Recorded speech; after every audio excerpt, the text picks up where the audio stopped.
Hey everybody, how's it going? It's Tuesday night. That's right, Tuesday night, May 25th, 2021. 44 years to the day that George Lucas's Star Wars debuted in cinemas in well, not a lot of places. I believe it opened in 39 theaters and still broke all the records. So, I mean, that's going somewhere. And that's going to do it for most of our Star Wars talk tonight. How are all you? Hopefully everybody's having a great evening. And strap yourselves in. We got a hell of a show in store for you. We're talking about our sources. That's right. It's definitely inspired by a stream Dave McRae did. I think it was last week or the week before. I thought it was very enlightening, the stream that he chose to do, which I enjoyed. And we have kind of tiptoed around talking about our sources for a while, and you get a lot of he said, she said shit. And so we're going to dive into that when it comes to Halloween Kills and how we deal with things and how closely or not closely some of them are connected. We're also going to talk about our past experiences with sources when we hosted Star Wars Wastelands. Crazy show. But last but not least, tonight we're doing a top 10 list of our top 10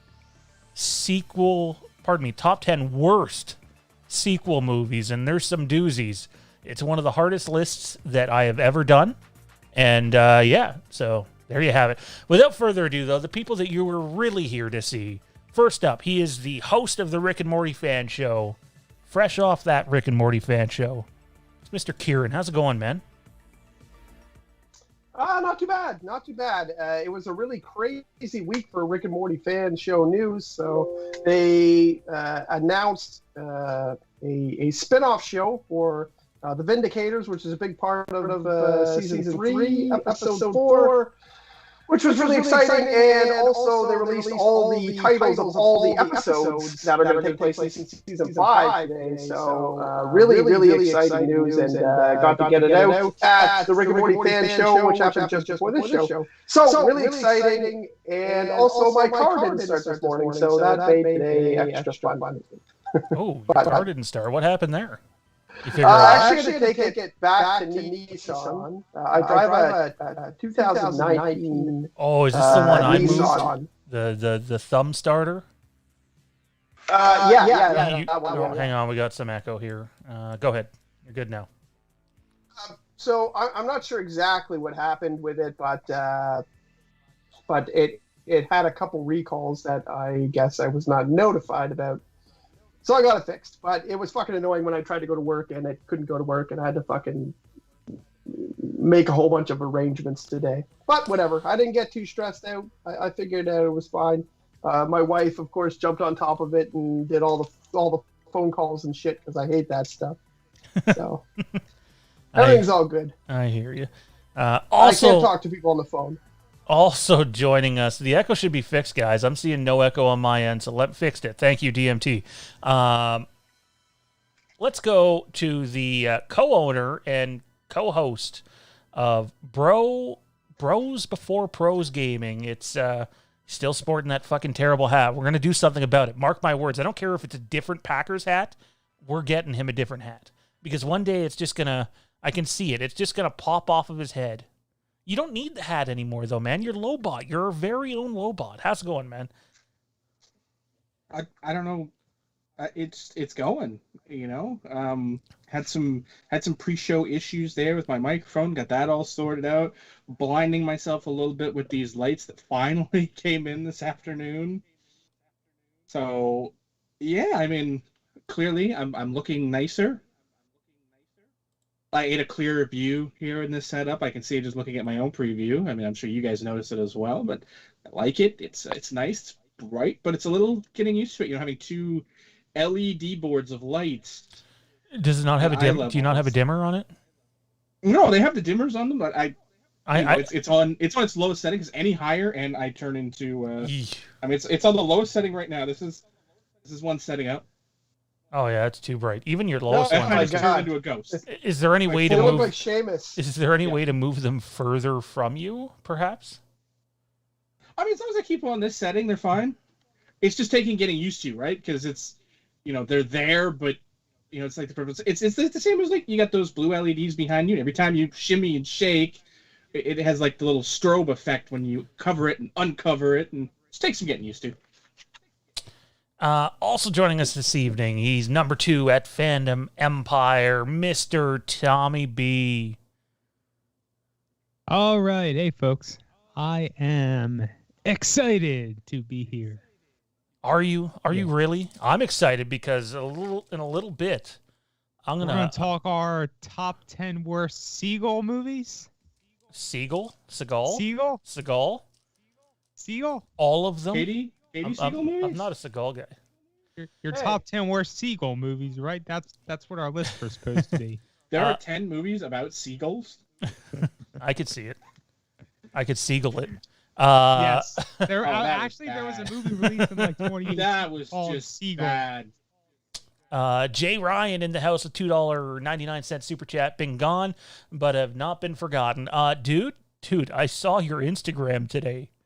Let me tell you, that is some confidence, sir. And you should have it. I don't mind saying that. You absolutely should have it, but I don't have balls like that, that's for sure. I think the balls were the only thing we couldn't see in that picture, by the way. So, good stuff, Jay. I'm good concerned stuff. by that. That what? Jay is like OnlyFans again. No, Jay. So Jay. I don't know if you want to give these guys an in-depth look at what you do necessarily, or talk about it a bit. But basically, Jay has been on like a weight loss / like get fit journey, and the dude's fucking jacked. Okay, so you had me like I was thinking this was something Tommy was posting on Instagram, and I'm like, wait, what? No, Tommy sends me those pictures privately. We can't have those going out publicly. I believe that. Yeah. Is he this jacked? Oh, nobody's that jacked. Well, yeah, he's more jacked than that. Nobody. Sorry. Also joining us this evening, I feel a little bad for him because I don't know if he knows what he's gotten into. We went from a 2-person show to a 5 Actually, no, I guess Mike. Who was on with us? Mike Kieron? Kieron was on with us, I think. Yeah, for the watch along. Yeah. So now Mike is in the. Yeah, Jay just posted his Instagram, so you guys can feel free to check it out for yourself. I mean, hey, let me tell you, if I was rocking, what you're rocking over there. Oh, I see what's the problem here. We got 2 Kierons somehow. Do you guys see that on the bottom left of my video? We got to get rid of a Kieron here. Apologies. There it is, right there. And it's gone. There we go. That's weird. Yeah, that is weird. So yeah, no, Jay's an awesome guy. If you want to follow him on Instagram, go ahead. He's definitely positive encouragement and inspiring, and supports the channel. And speaking of supporting the channel, you can do that going forward. We will interrupt what we're talking about to read out your super chats. It goes a long way to supporting what we do here. So send in a super chat. It would be appreciated. Lefty and right. I'll talk about that when we get to that. Anyways, Mike's 3rd show for you, man, and you're in the round table of 5, if you will. I know, and you had to put me right there in the middle for everybody to see. Well, I mean, you wore the red rum shirt, dude. You had to go front and center. True. Hey, look, I appreciate y'all inviting me here on this beautiful Tuesday night. I'm not gonna sit here and lie to you. I struggled very, very hard with my list, so we'll see how it goes. I think we all struggled with this list. Very much so. I didn't have as much trouble as I thought I did. As I thought I would. Once I kind of established a few personal rules, like I refused to put any like straight to VHS Disney sequels from the 90s, because that's like a list of its own. That's really all I own. Only movies I've seen is what I include. Agreed. I did not go off of hearsay. Same here. Kieron and I were talking after the Rick and Morty fan show. I said, I heard the sequel to Jim Carrey's The Mask is terrible, but I've never seen it, right? So I'm not going to put that on my list because then I'm going off hearsay, and that's not right in my opinion. So spoiler alert, I have, and it's on my list. Toronto Freddy. Oh, my God. The Halloween Kills trailer will be attached to Halloween Kills. is that kind of like the marketing's not going to begin till October? Because that panned out well, eh? Huh? Anyways, we got so much to talk about tonight, guys. It's hard to even pick where to start. To give everybody an idea of what we're going to be talking about, here's like a quick look at it. We're talking Eternals. We're talking Resident Evil, and these guys didn't even know that. We're talking Game of Thrones, which Zach posted in our staff chat a little earlier. There's some Game of Thrones news out there. We're going to talk Kevin Spacey. That's right. We're gonna touch that fucking cesspool. We're talking Halloween Kills, our sources, and then the top 10 list to end the show. And that'll probably take up about half the show, the top 10 list. So we don't have too much time for those other topics. So let's get right into it. Marvel's Eternals trailer has dropped, or at least the teaser trailer. I had been looking forward to this for a very long time. Oh. So have fun with this one.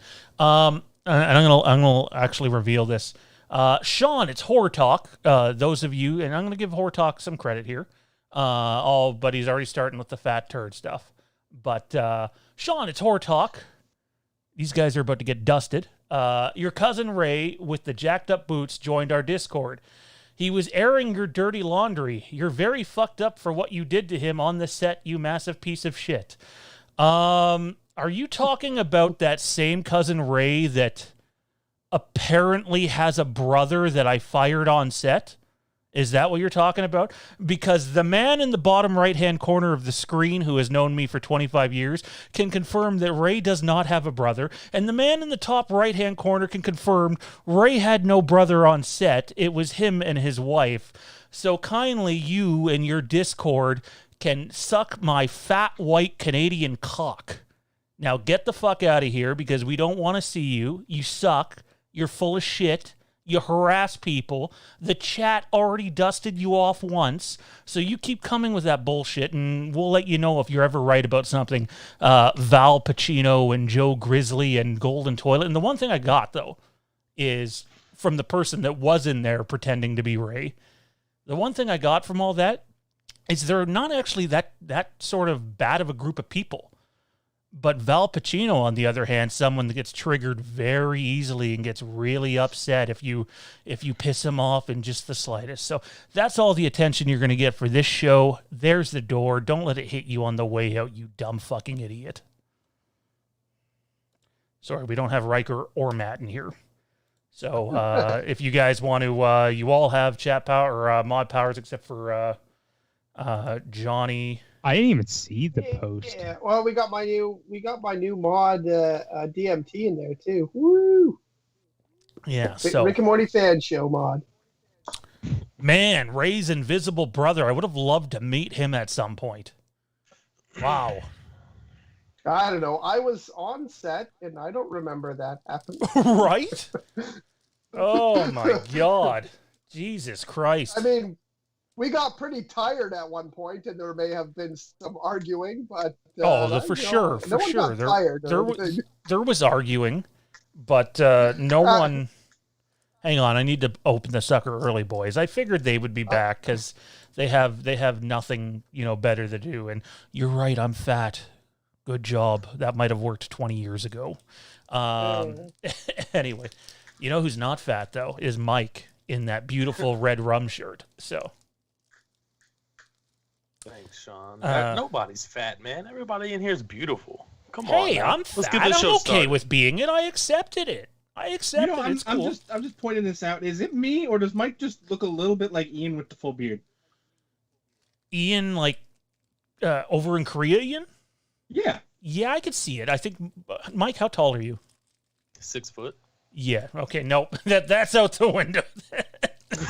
I mean, just because he's not as tall, isn't he like 6'8" or something? This is a problem, guys. I can't get my sucker open. This could be a long show. Anyways, joining us tonight for a second show. I didn't get to properly finish. You can't get your sucker open? Correct. Introducing him.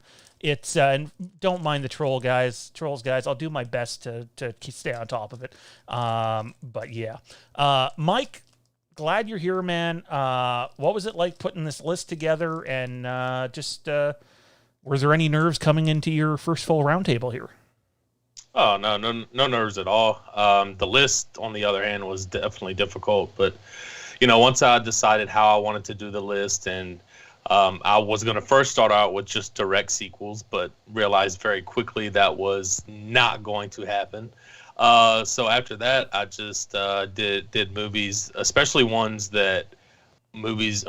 that I really loved and franchises that I really loved, and just movies in those franchises that absolutely never should have been made. Once I got that list together, it was fairly easy to at least get 5 or 6 of them down. But those last 4, that's where it got tough.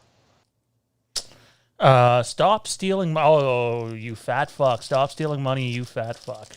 Well, I wish I had. Are you more getting money. these in private messages? No, or dude. what? Read the chat. It's right He's there. getting it because I'm on the he's chat. actually- I'm not no, seeing them. Tommy, because he's actually got the Streamlabs version of the chat up, he gets messages before we see them in main chat. Do you know I just how? don't understand that. You would think it's slower because it's going through. Anyway, it doesn't matter. Thank you, Jade. It's appreciated. First of all, when they're talking about the stealing money thing, because there's some people that don't know what the hell's going on, they're referring to a troll that decided, you know what? Let's sign up for their Patreon and go get all their content and then try to leave. So some Patreon pages only charge you at the beginning of the month. And when we realized that people were just taking the content and running away, we decided to make it set so that when you first sign up for our Patreon, they will charge you upon signing up. So you're not getting free content. You don't get to steal the shit. And they got mad about that because then they charged them at the beginning of the month too. And if someone's about to sign up for Patreon, I generally tell them, hey, if it's towards the end of the month, just wait till the beginning of the next month. So, they're literally reaching. It's pitiful. You guys are like Brooklyn Brawler. You're never going to win a match. I don't know if he ever did win a match. Johnny and Wait a Kieron minute, would he know. did. Yeah, he won quite a few, actually. Okay, well, you're somebody then. And it is what it is. We're going to move on with the show. No, not even Barry Horowitz. He won matches, too. If the mods can do their best to stay on this very angered, triggered, piss-poor group of people, that would be fantastic. I think that's fucking hilarious that they want their money back. The best part is they were in there being like, see the way that I look? I could definitely kick this guy's ass. It's like, wow, you guys are like fucking 12. Anyway. Yeah. Oh, well. Anyway, let's dive into this with the Marvel's Eternals trailer, ladies and gentlemen. I was looking forward to this trailer because I love the cast. I think the cast for this movie is absolutely brilliant. I know nothing about Eternals. I don't know if you guys have read the source material. I'm completely out to lunch with it. As far as I know, it doesn't operate in the MCU, but then the end of the trailer made me question if that's true or not. This trailer really didn't do anything to get me excited. And I like a lot of the cast in this, so I want to love this movie. And I watched the trailer, and I was kind of like, other than the fact that you guys are obviously like Guardians of the Earth or something, I have no fucking idea what's going on in this trailer, and this does nothing to make me want to see it more. Kieron, how about you? Where do you fall on the trailer? This is an interesting property because I do not know a lot about the Eternals, and I have I have 400 Marvel comic books behind me, including right behind me. There's a few comic book boxes right here, holding up all my awesome props here. But I don't know a ton about the Eternals. I do know that they, come from in Marvel. They have a lore where it's the Celestials that kind of were the first thing that happened, and they, I think, created the Eternals. But anyways, I'm not well versed as even every other character that showed up in the MCU. I usually know who they are right before they pop up. As for the trailer, I thought the trailer was good. I liked it. It did get me a little bit more hyped up for the movie because it looks like it's something new. It's not going over the same thing. It's not just a team up to fight some other character.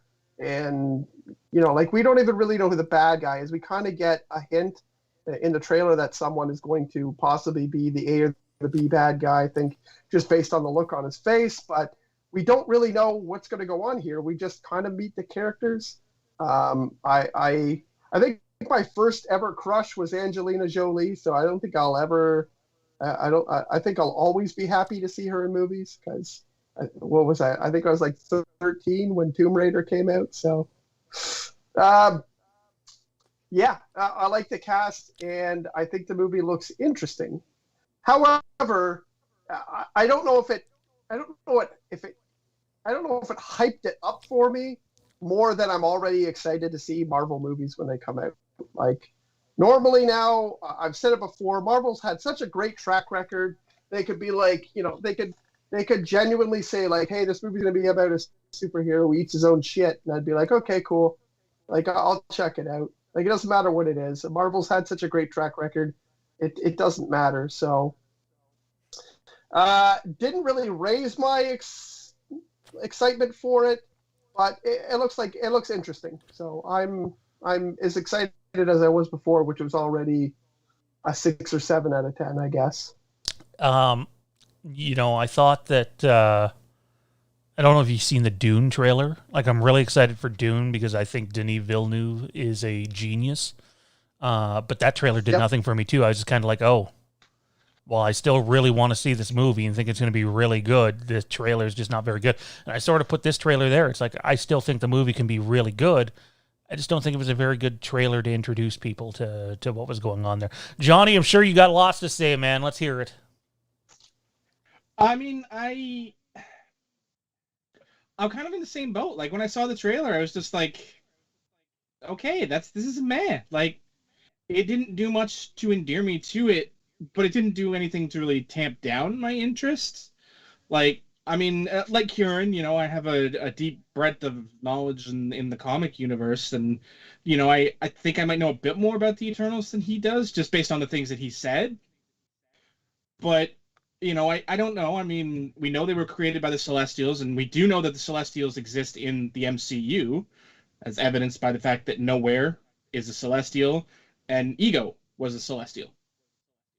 So we know they exist in the MCU. That's proof right there. That's all the proof we need to know the Celestials exist in the MCU. So it stands to reason that the Eternals exist, as they were created to defend Earth. But from what I've gathered, they've kind of split apart, having been on Earth since the creation, and that Endgame brings them back together. From the things I've heard and read, like, that's the gist I'm getting. So, I mean, I'm sure there's going to be an explanation as to why they never got involved in, in the Avengers with the Chitauri invasion or any of the other major cosmic events that have happened so far in the MCU, specifically Endgame. Being that we know that, the Celestials used the Infinity Stones, because that was said by the Collector, I believe, in Guardians. Yeah.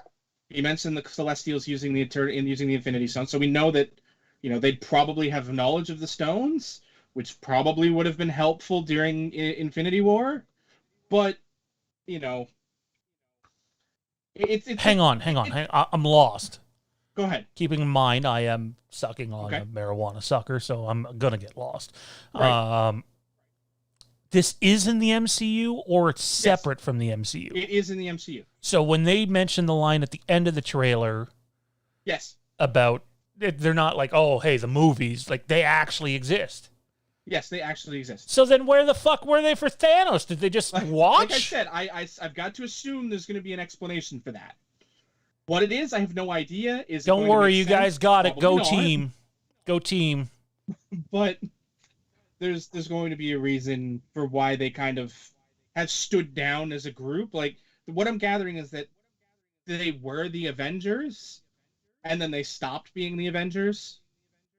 And then, real superheroes started to pop up and exist, and, they kind of took the somebody else is doing it, we can retire attitude, might be a bit of my guess.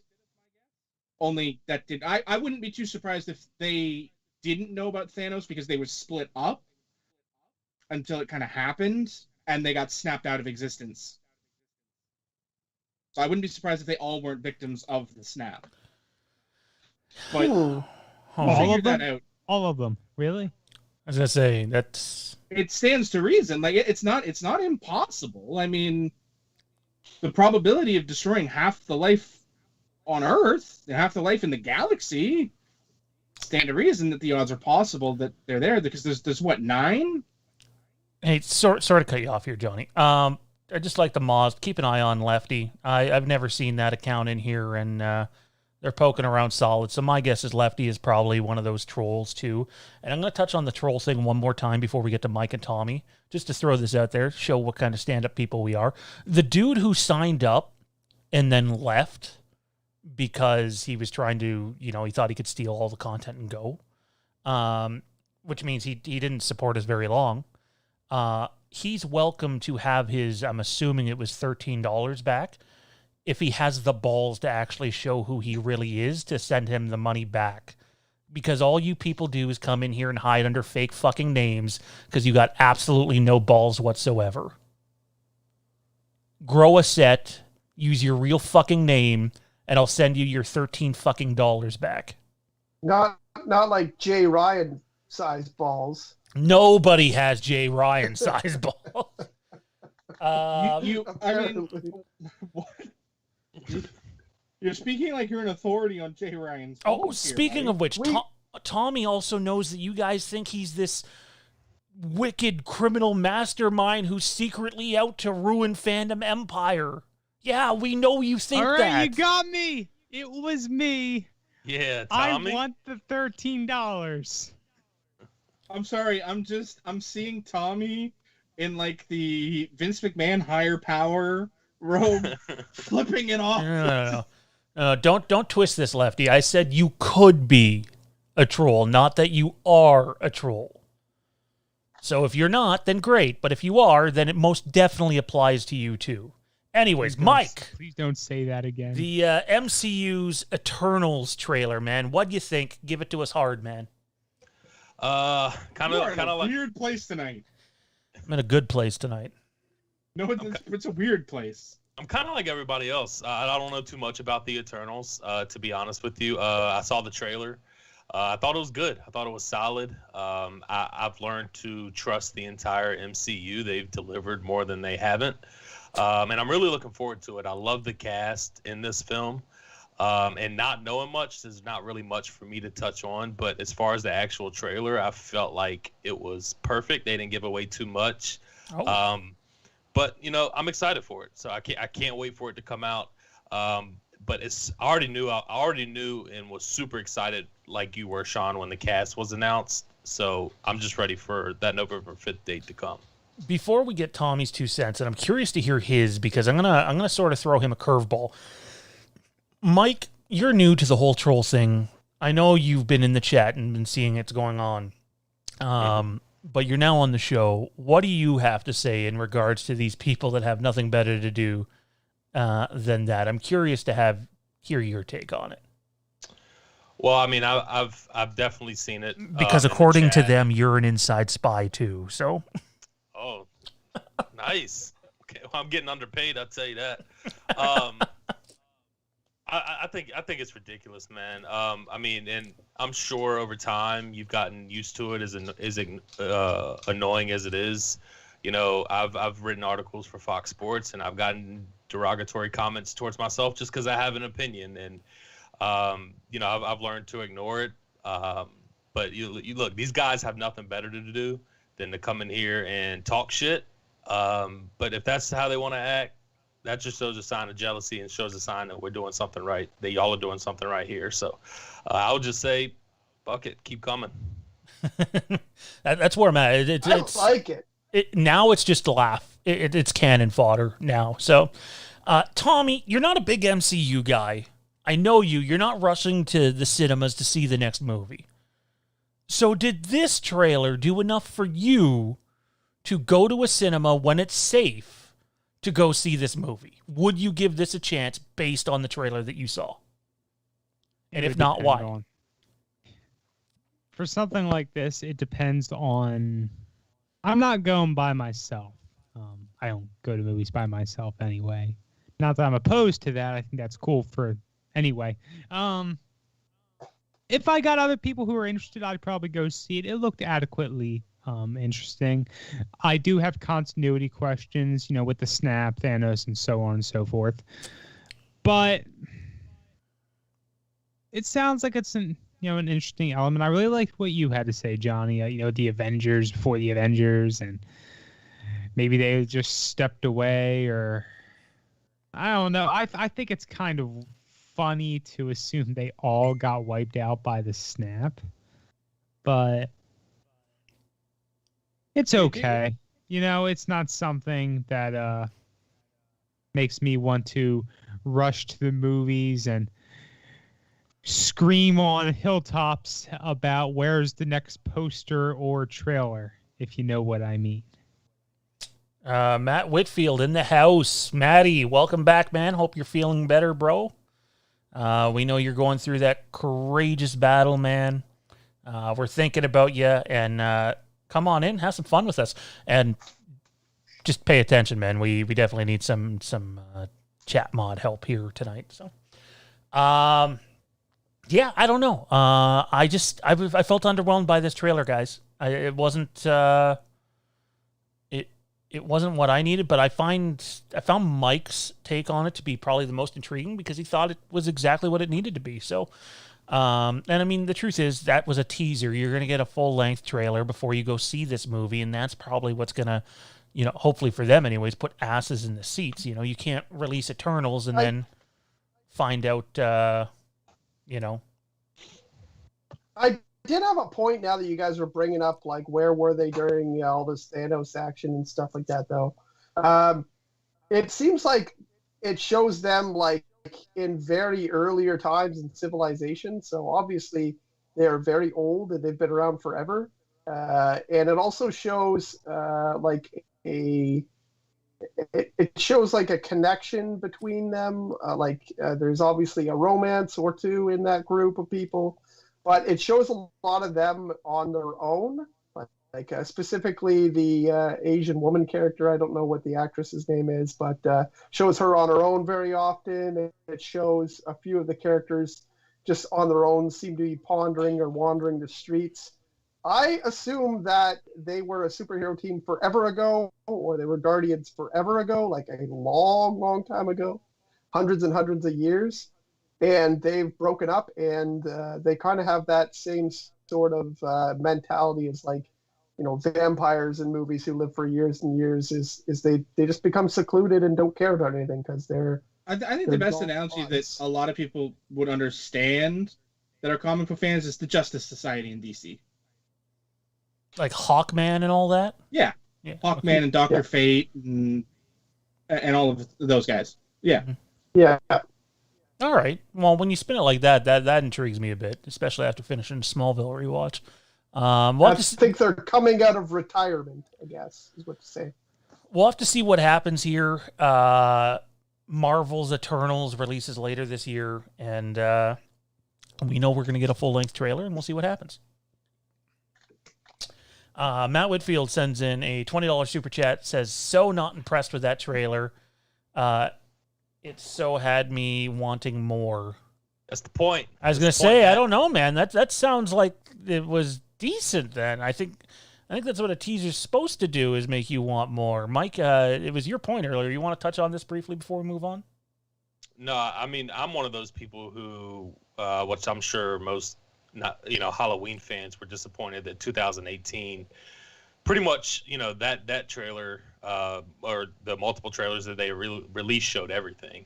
I think that this teaser right here did just enough for me to want more, like Matthew said, and that's really the point for a trailer, not to reveal everything. You want surprises when you go to the theater. So hopefully when they actually release the full-length trailer, they won't release too much. I have confident in them that they won't. And even when that first full trailer releases, you'll still want to be there to see it. So I think this teaser did exactly what it needed to be. Is I think we're mostly disappointed in the fact that we do want more. But then again, that's kind of what a teaser is. So tease is literally in the word. Like, it's right there. Love you, Matt. Justin says Demise needs promotion. Fandom Empire, bring me and Mike on. We'll talk for hours. When you guys get closer to that, I think Mike said he's going to send me along what you guys have for a script next week, and going to sit down and look over it. And the little bit that he's showing me looks really good. I'm really excited for it. So I was pretty upfront with Mike and thought that the lighting was really bad in the first one, and it sort of took away from the work you guys put into it. What he showed me, you guys do not have that problem this time around. It looks spectacular, so can't wait to dive into that. All right, let's talk Kevin Spacey. Okay, this dude has just, I don't know, because like there's the dark sense of humor part of me that's like, I can't help but like chuckle at this guy is going to play someone who has been, he's playing a detective who plays the hero character in a movie about someone who's been falsely accused of being a pedophile. And I just thought to myself, I don't know if you guys have been seeing the videos this guy posts every Christmas Eve, I think it is, for the last 3 years. They're very like House of Cards and deranged and look, I don't think it goes without saying that I would like to think most of us think this guy should never act again. He shouldn't be given that stage. That said, though, the whole reason I'm bringing this up is I saw someone who went on this long rant post, and it was something along the lines of, you can find 2,000 other people in America that can act, 2,000 other actors that are just stage-trained actors that would be way better than the dumpster fire Kevin Spacey was. And I commented on this person's post to be like, look, is Kevin Spacey a scumbag? Yeah, he is. Should he probably never act again? Yeah, he probably shouldn't be given that ability. But Kevin Spacey was not a bad actor. Kevin Spacey was a fucking brilliant actor. He's a piece of shit human being, but the dude is brilliant in basically anything he touches. So no, you can't go around to a bunch of stages in the United States of America and find 2,000 people that are better at acting than Kevin Spacey, in my opinion. I just wanted everyone's brief thoughts on, one, do you think Kevin Spacey should ever act again, given, what's been going on? And two, what did you think of him as an actor? Not as a person, because obviously that's not very good. But let's start with Mike on this one, man. I know it's a touchy subject, but for me, I always thought Kevin Spacey was a brilliant actor. So I think the poster was getting a little, had a little bit of bias going on. Well, the role that he's coming back in is just ridiculous, in my opinion. And I'm with you. I don't think he should definitely. I don't think he should act again. He should be able to act again. What he did off camera and in his personal life is disgusting. I mean, that's just an easy way to put it. But if we're talking about his acting and what he does on a movie screen or a TV screen, I mean, it's phenomenal. I mean, there's no way to deny that. And I look at this the same way. I look at, people in sports or politics or anything else. You can be good at a craft. You can be good at something, but be a fucked up individual and a fucked up human being. And that's just what Kevin Spacey is. So to answer your question, no, I don't think he should act. I think the role he's coming back into is just fucking ironic. I think it's ridiculous. But as far as him as an actor, I enjoyed him watching him on the TV screen, on the movie screen. So that's really just an overall view of how I feel about it. Sorry. Johnny. I mean, I'll take the, his skills as an actor part first, and I think he's an extremely talented actor. There's no question about that. He was extremely talented, and I mean, I point to The Usual Suspects. It's one of the best movies I've ever seen. And that's at least in part because of his performance. That's a long time ago, too. Yeah, and I mean, was he extremely talented? Absolutely. I can point to more good roles than I can bad roles. There's no roles that he were ever in that was truly, from a skill point perspective, offensively bad. Sure, he did some questionable projects, but who hasn't? And I think that, people who say, "Oh, he was a terrible actor. He was a terrible actor," it is just repentant of cancel culture, you know. And I firmly hate it. I don't like cancel culture because, for me personally, I firmly believe that anyone can be rehabilitated. I have to believe that because I shouldn't say it. There are very few things that you cannot be rehabilitated from.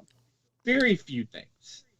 Well, what he's accused of doing, in my opinion, is not like that. You talk to anybody, I get it. They were older and not children per se, but still underage. I don't want to get too deep into this, but basically I had a conversation with my, I won't even say who it was, but very religious people who believe that everybody can be forgiven. And if that's your belief in the chat, that's great. But as a father of 2 and a father of 3, if anything like that ever happened to my kids, there is no fucking heaven in the sky that I would ever want to go to if someone who did that to my kids can be redeemed in that way. I'll gladly rot in hell. Sorry, Tony. Go ahead. I mean, I know you weren't really approaching. I could respond to that. Like, that's Yeah, like, how do you follow that? I'm not, I can't argue your personal opinion, but I can't. I like. You kind of put me out in left field to try and. Sorry, I wasn't trying to make it religious. Like, I think you're speaking more from like a medical profile point of view, correct? I'm speaking more from a personal belief. Like, what you've done, but that doesn't mean you can't change. You can't become a better person. I'm not saying forgive and forget. I'm saying you can be a better person. Oh, I'll be blunt. I think if you molest a child, you should walk in front of the next moving train. I'm sorry, I don't. My views don't represent anybody else on this show, but they're pretty hardcore for me because it's happened to my family. And Johnny, you know the family member it happened to, and that dude's not the same. He's not because of what he went through as a kid. He's just not, and I don't think. Again, Sean just killed my boner. Yeah, I don't know. I know Johnny wasn't going down that route because I know Johnny. But there's a bunch of people in the chat that might have jumped. Wait a second, and I'm just simply clarifying. As the guy that this channel's under, I got no place for that. I don't. Anyway, I don't know where you want to go from there on that one. There's really nowhere to go for that. Like, I'm not gonna, this isn't a place to discuss the politics of it. This isn't the place to discuss, redemption of the human race or any of those things. From a purely standpoint of, should his career be over? That's not for me to decide. I can sit here and say, as a fan, I will or I won't watch any of his future projects. That's a personal decision, and that every human being should make it. But is this the project to come back on? Absolutely not. Doesn't surprise you though after his Christmas Eve videos, right? I mean, it's clear to me that not everything is right in his mind. Like, there's clearly something wrong up there at this point. I don't know if that's deniable by any. Like, I mean, I think the man clearly has some mental health issues. And he needs professional help to deal with. And until those are dealt with, maybe just sit at home and count your royalty checks. Yeah, I'm sure he's made his money and then some. And like, you could do a 5-hour marathon on the Kevin Spacey stuff, and the people that were supposed to testify somehow ended up dead. And it's just a crazy fucking off the wall story. But again, apologies for interjecting there. But again, as the guy that basically owns this channel, I couldn't let that slide without at least touching on that, because while I know you weren't going that way, there's 50 people in the chat that didn't necessarily know what you meant by that. So I'd like to think that none of us think that way here that are on the show. So Kieron, Kevin Spacey, the actor. I love cancel culture.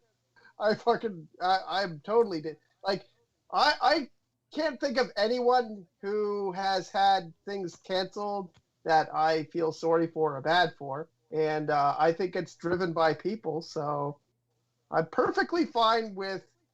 Even a lot of people get upset with stuff that gets dug up from like 20 years ago, and they're like, "Hey, 20 years ago was culturally appropriate to say this about this group of people." And you're like, "Well, it was still fucking shitty." So I don't care. That's cool. I don't think that's the tact. It's when there's no discussion about it. Like, I'm not the same person I was 20 years ago. Are you?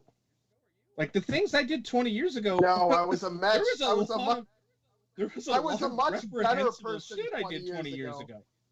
You know, Yeah. if I could be canceled for shit I did 20 years ago that I, looking back on, realize ridiculously stupid things that should not have been done. Like, Yeah. you know, I think that's a completely different thing. A person has to be able to redeem himself. Like, there are things that you can't just be like, my bad, I shouldn't have done that for a certain thing. Anything criminal, you can't just say my bad. But, you know, Yeah. you tweet some stupid shit 20 years ago. Like, I can't speak for you, but I know Sean and I, you know, we were in the MSN Messenger generation.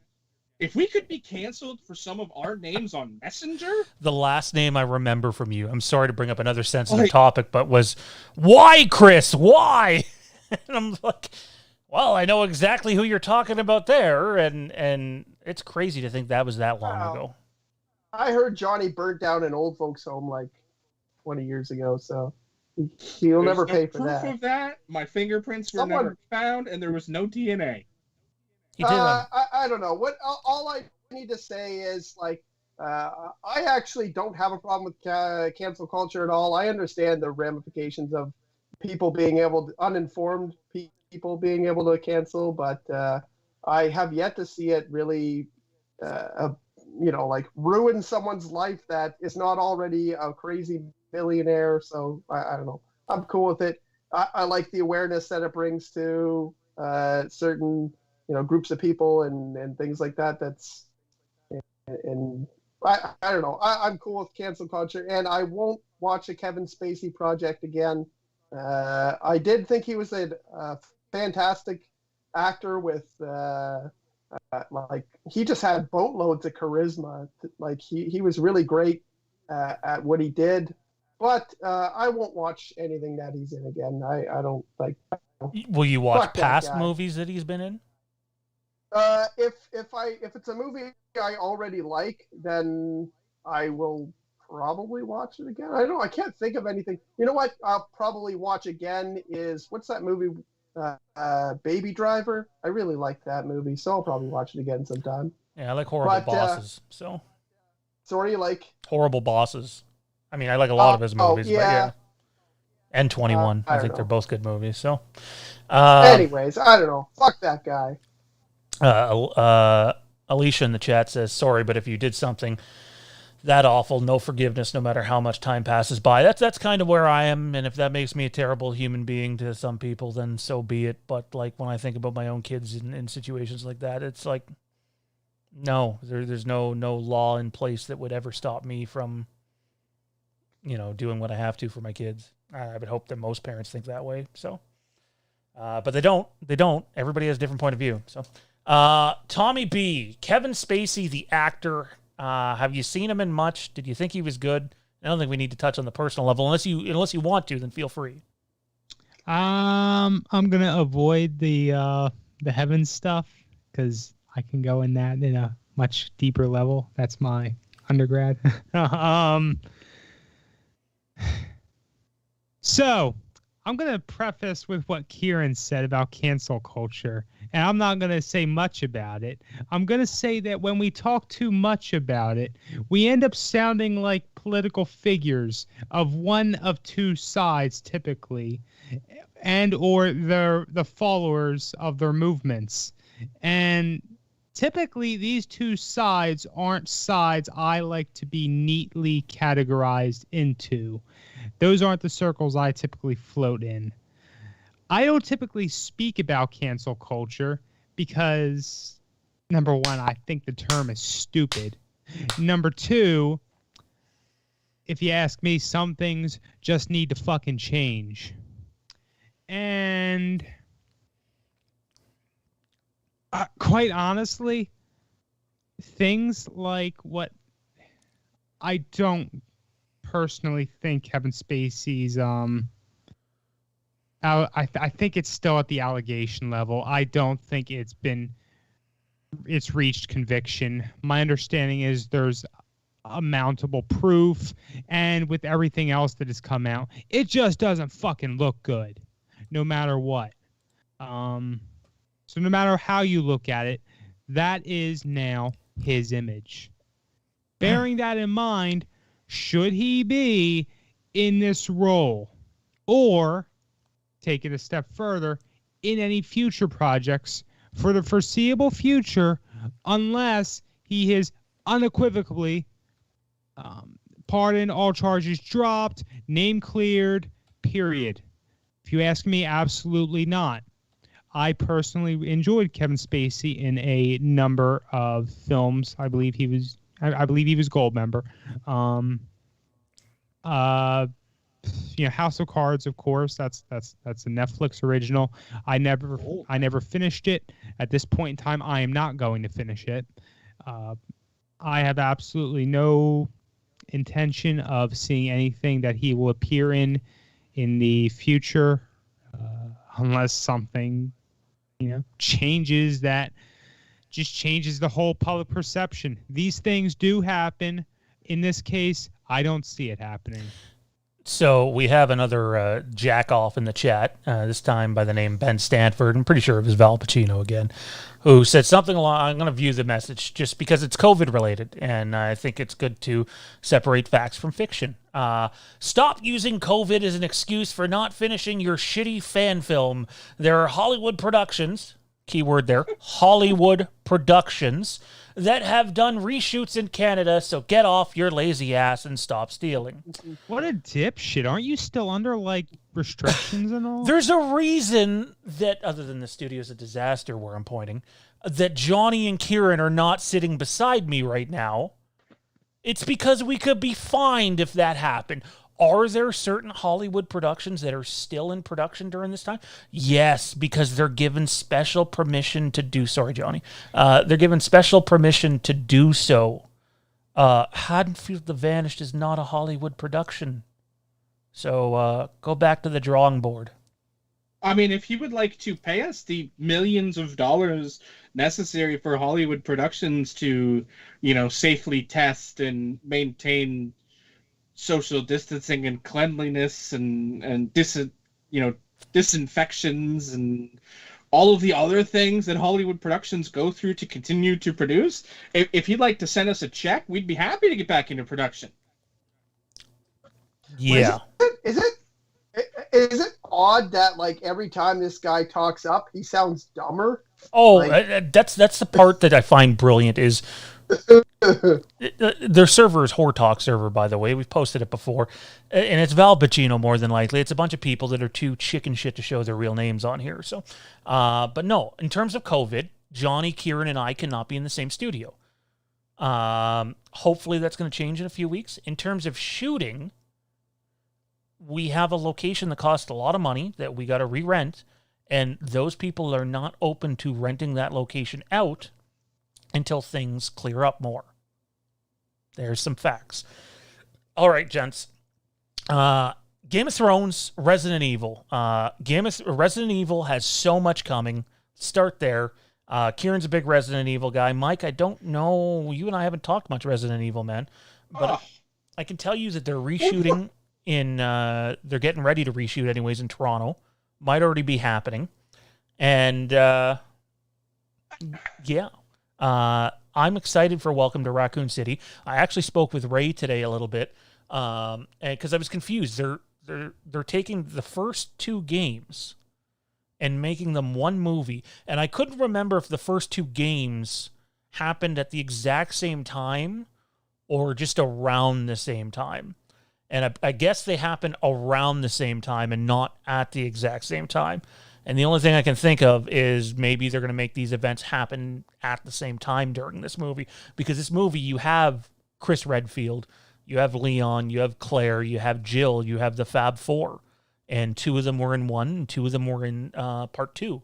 So I have no idea what they're going to do with this movie, but I'm worried that they're going to try to condense everything down into 90 minutes and it's not going to be good. But if they give it, a proper 2.5 hour movie, you might be able to actually flesh out the story and get away with telling both of them at once. Kieron, I know you're a big fan of the franchise. Let's start with you, man. 2 games in 1 movie seems like a tall task, even though I am excited by some of the screenshots we've seen so far. It is a lot to fit in for sure. Oddly enough, games 2 and 3 happen at the exact same time, so you could do that. But it's hard, even if you look at all the cutscenes and things like that from the first movie and first game and the second game, and you factor in time it would take to fight off zombies and things like that. Really doesn't seem like it could be made into one movie. There's a lot of lore behind what happened in the first game as well. Resident Evil 0 kind of leads into it as well. And having all those characters lumped in there doesn't seem like it makes a lot of sense. So my thought is that maybe the first game will be put in as more of a backstory, and we follow maybe more of the second.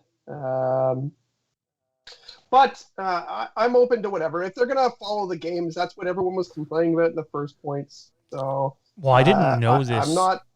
Were you aware that I think is it Paul S. Anderson or something like that directed most of the Resident Evil movies that came out with Alice?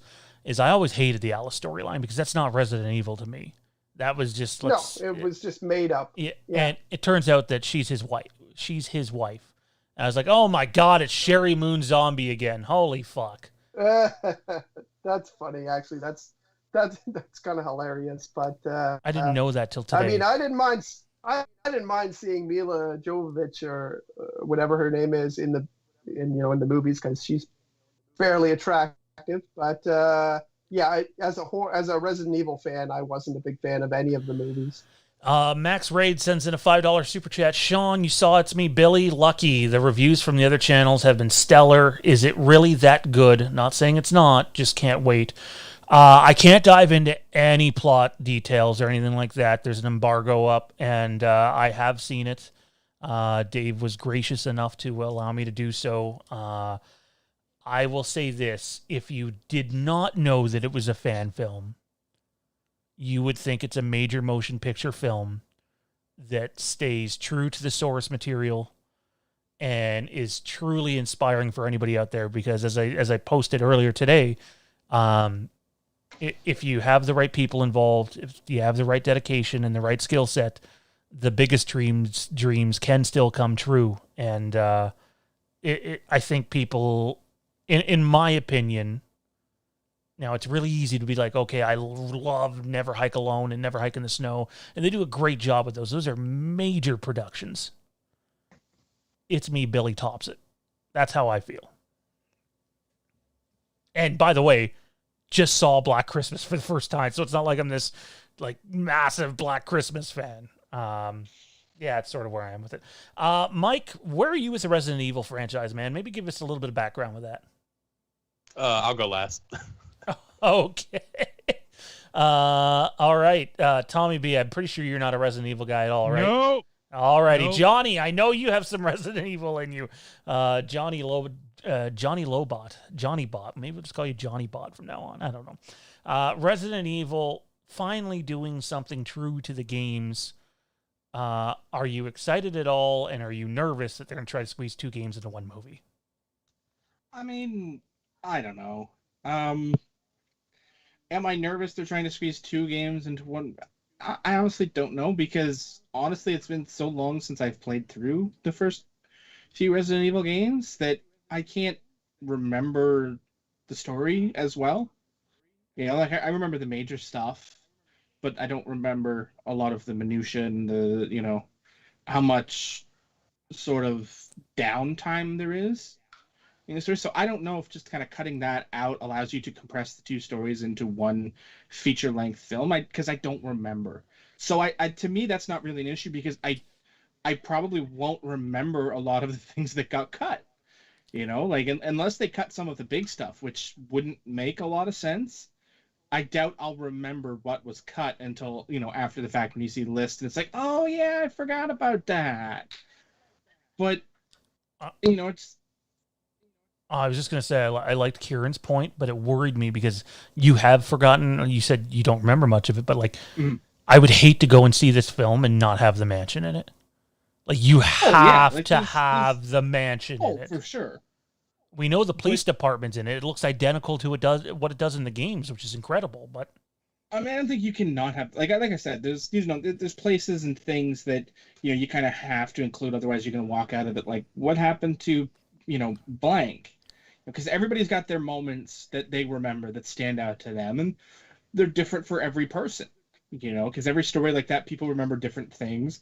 Different things stand out for different reasons to every person who plays the game. That's just the nature of games like that. Like I have conversations about I know it's a completely different thing, but I talk obviously Mondo as well as I do. He and I talk Uncharted all the time. We talk about games like that. Back in the day, we used to talk about stuff like that all the time, and there were always different scenes that stood out to us, as individuals, and that's fine. But that's the case for the original Resident Evil games as well. I know you and I used to talk about them, and we'd have different points that we remembered and enjoyed, and So I mean, I don't really know. I won't really know until I see it. Like, I'm not skeptical. I'm nothing. And I think that's a good thing for me because I can go in with no expectations. I didn't enjoy any of the movies before this. I never did. So I am perfectly okay with everything we've seen so far. We'll just have to wait for execution because, let's be real, video game movies, to be good, is a very, very low bar. All you need to not have is if you have U-Bowl directing it, it's going to be garbage. 95% of them are not very good. They're highly regarded as a part of the industry that has not been hit on properly. Like if someone with skill and talent can tap into video games, it's a huge market, that has been completely untapped. And even those that have tried have failed horribly. Like, anybody remember Doom? A prime example of something that should have been successful that wasn't was the Tomb Raider movies, and I'm talking the original ones. You had an extremely good cast of actors that were at the time extremely well known and profitable, and you made garbage. Yeah, no, I hate you, Johnny. You just loved it because you have a crush on Angelina Jolie. Let's keep this ball rolling here, just because I realize we've already been going an hour and 8 minutes. Mike, your take on Resident Evil, if any, and you obviously wanted to go last for a reason. Yeah, I don't have much, man. It's been so long since I played the original game, and to be honest with you, I never played the second game. I'm just curious from you, Sean, like, what are your expectations? Like, are they really high with this, or you're going in here kind of lowballing it? Just be better than the movies that have already come out, which is not a high bar at all, in my opinion. Be better than those things. And don't get me wrong, the second movie, even though Alice is in it, felt a lot more like Resident Evil because a lot of that stuff did happen in the games. And it was shot downtown Toronto, and it looked cool, and it was a zombie movie, and I remember seeing it in theaters, and so my bar is not really high, man, but look, there's a difference between movie actors and TV actors. It's less so now, but there really is, hey, I'm making a major motion picture film. Here's the people I'm considering. And then if you go make that film and people see that you have a bunch of TV actors in there, it's usually cause for concern. Freddy versus Jason did it. The acting in that movie is horrific. I'm not going to lie, this Resident Evil movie is using basically all TV actors, which is worrisome. It's really worrisome. However, I do like most of the TV actors that they've picked. At the end of the day, it's still TV actors, and history's shown that's usually a bad sign. Just be better than the other movies and don't, destroy the source material, and I'll be happy. I'm not saying we got to get 8 movies from this or anything, but don't destroy the source material, and I'll be happy. In terms of Game of Thrones, we won't go around the table. That's very simple. The story of the 1,000 ships, which I believe is Princess Nymeria. Am I right on that, guys? I feel like that's the name. Has been greenlighted by HBO. It's going to go into production. Sounds like they already have a showrunner. And there's rumors swirling that Robert's Rebellion might be greenlighted in the next couple of months, too. We already knew that there was some pitches going on for it. So Game of Thrones and Resident Evil, because Resident Evil has the animated movie coming out too. They have Resident Evil 8 that just came out. They have I believe it's a, oh man, help me out here, guys. Not 3D. What's the stuff that Thaden has, Kieran? I'm drawing a blank. Oh, VR. VR. I believe they're doing a VR only version of Resident Evil 4, so which is a hugely popular entry in the franchise. So Fancy. Resident Evil and Game of Thrones are basically going all in, and I think both are going to do well, to be honest. All right, let's talk sources, and each one of us can chime in on this one from a different point of view, kind of. Johnny and I might be similar. Tommy basically ran everything behind the scenes at 1138 for a long time. Kieran has gotten his feet wet. He just, sorry, what was the fella's name, and what's he do again with Rick and Morty? Oh, I can't reveal my source. Dirt. Why not? Why not? We're only asked to reveal our fucking sources like every other fucking day. Wait, I mean, you did an actual interview with your source, Kieran, so I mean, it's a little different to reveal them. Yeah, I'm joking. So the interview comes out and like the person's just completely blacked out on like one of those True Detective shows. It'll look like Jericho when he was doing those promos where he was all black. Anyways, my point of view, I haven't had sources until just recently.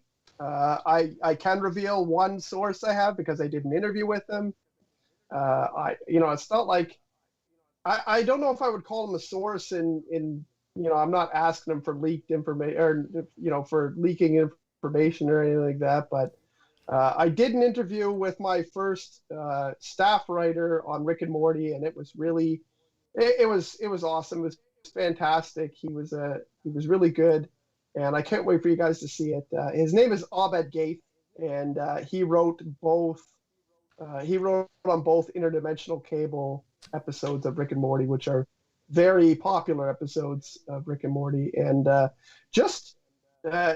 I could add anything to this conversation, it's that to get these people attention, like really just am I Jesus now? What does it say? Jesus Christ, Kieran. I was laughing at that one. Hallelujah. Yeah. Oh, Frank Riker at his best again. Fuck you, Frank. Kieran has the uncut Zapruder film.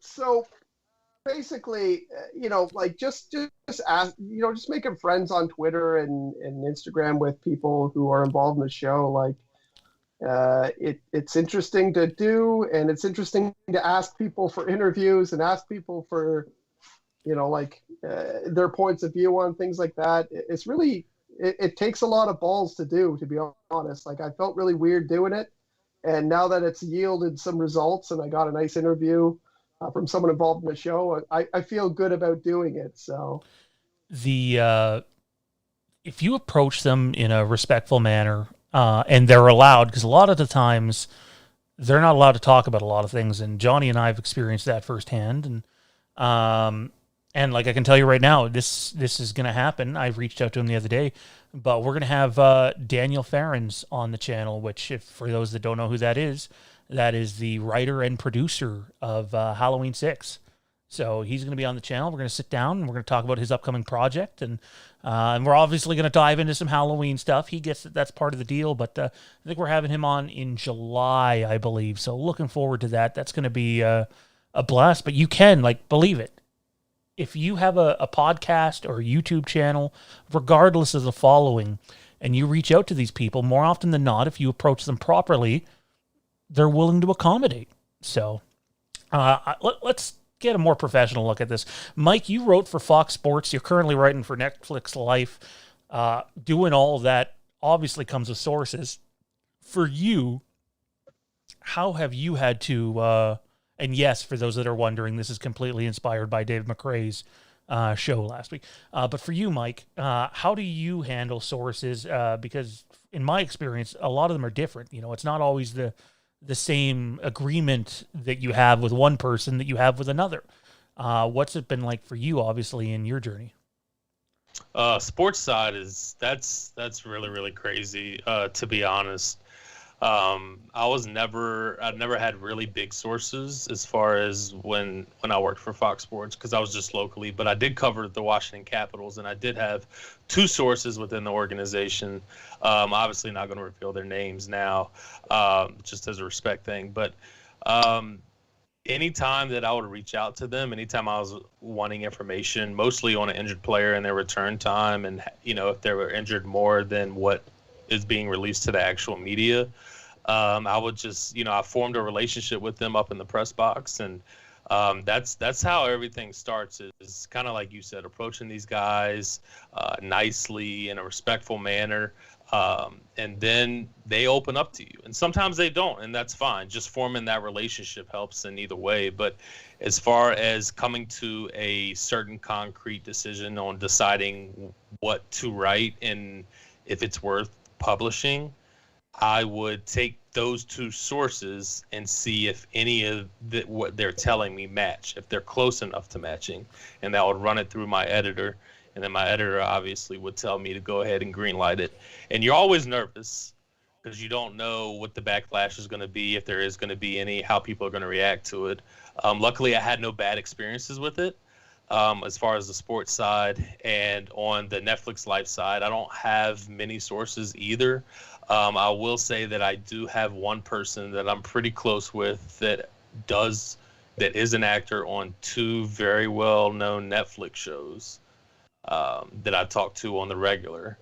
And I'm not going to release those. I'm not going to tell you those shows. But I mean, it's because I have questions when it comes to why a certain show is taking so long to film.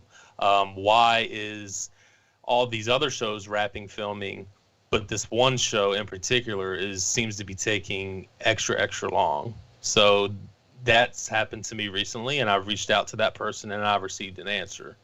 I haven't ran with that story yet or wrote about that story yet. My editor told me to hold off on that because it's a relationship type of thing. So it all just depends on how you handle it.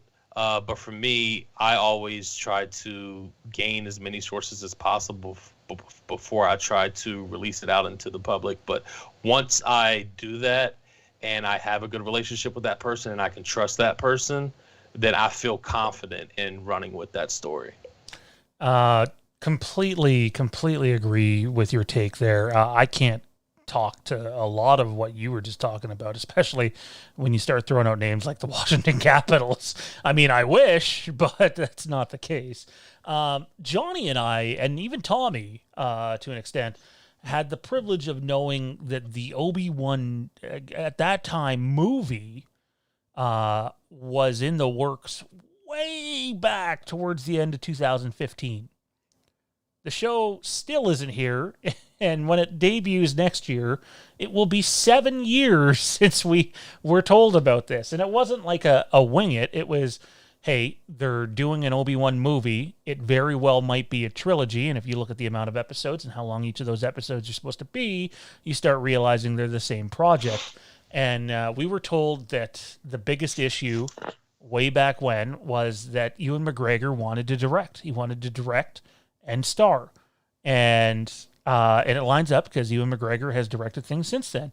And ultimately he was brought on as an executive producer and is not directing. And then Stephen Daldry got involved. We heard his name long before anyone else was mentioning it. And that's to their credit. It came from the owner of Channel 1138, Chris Sequel. One of the hosts over at the Star Wars Underworld podcast. He wasn't confident in running the story on the Star Wars Underworld. So he allowed us to run it on Star Wars Wastelands because he could probably get people in, he could get someone else in shit and he'd probably get shit for it too.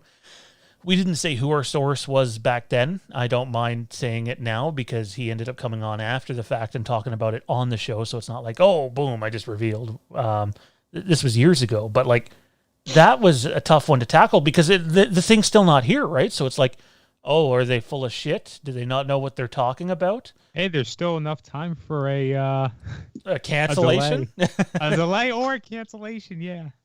And Sean, I do want to say something real quick, Yeah. if you don't mind. Yeah, go ahead. Because I've heard you talk about him a lot on this show, as far as even the little guys can have sources. The guys that don't have many followers. Yep. I have a max maybe 1,200 followers on Twitter, which is shit compared to a bunch of people. And I can promise you that I have had sources throughout my career. And I really just want to touch on the fact that that's something that it's hard for people to understand that. And I know that's something that you tell people on this show. And I just want to back you up on that is 100% true in that sense. And that's not like a skill set from us. Like Kieron's learning this firsthand now. Like he reached out to one guy and got him, and he's going to reach out to more. And I guarantee you he's going to get more. Kieron knows how to approach people, and he's going to have a hell of a time doing it. Tommy has had to do a bunch of this stuff for different 1138 guests that used to come on in the past. And I'm going to tell a story really quickly about Mark Thompson in a second. But in terms of the Halloween stuff, I'll be honest. I'm just going to say them by name. And I've not said them by name yet, at least publicly. I think what the Wham guys do is incredible. They have a huge following, and I know that most of the 50 people that are in here right now probably follow them too. They have over 100,000 followers. They've built themselves a network and a brand, and they do very well with it. What I was not okay with, though, is they went on air and basically slammed. I know they weren't referring to us. At least I don't think they were referring to us. They were referring to someone on Twitter who intentionally spoiled people for Halloween Kills, which is not right. Don't ever intentionally spoil anyone, unless they want to be. But like, they went out there and said, a bunch of shit about how if you're, oh, well, this is how big your Twitter following is or your YouTube following is, so you can't have sources. And I'm sorry, it's the biggest fucking dog shit I've ever heard come out of someone's mouth. And then to follow that up with the marketing's not going to start till October. I love those guys. I think they're great. They've entertained me before. But when you start spewing shit like that, you don't know what's coming out of your mouth, or you just don't care what's coming out of your mouth. In terms of our sources, though, there's 3. And I'll be honest, and I listened to all of Dave's stream, and I felt a little guilty for a second because I thought he made so many good points.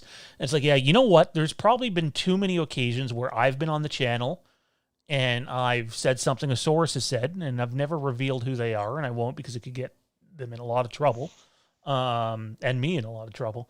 But, like, we've probably been a little too loose with our lips. And you'll notice over the last couple of months, that's cleaned up big time. We don't run something unless we're really darn certain about it. Now, have we gotten way more stuff right than wrong? Yeah, absolutely.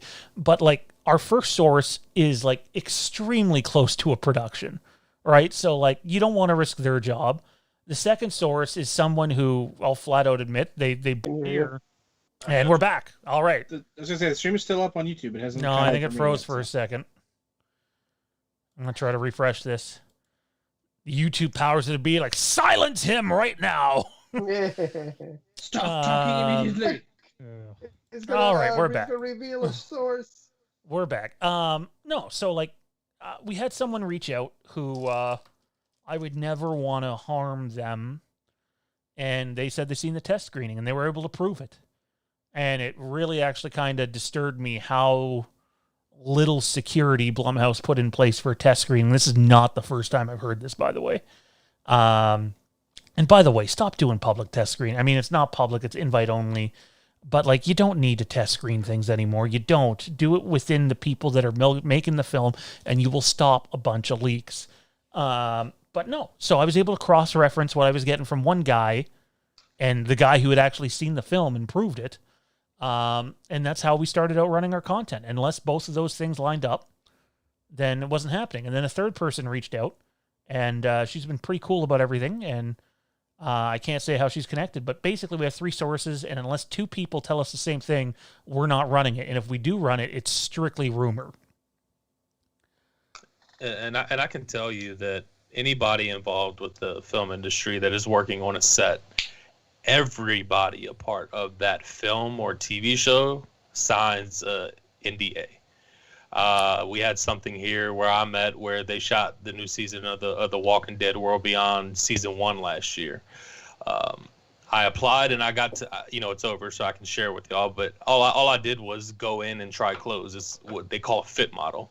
They pay you to come in, put on clothes so they can put on the actress and actresses. And even I had to sign an NDA that I couldn't say anything. So for somebody to share that information with you, is very confidential and they're putting a lot at risk.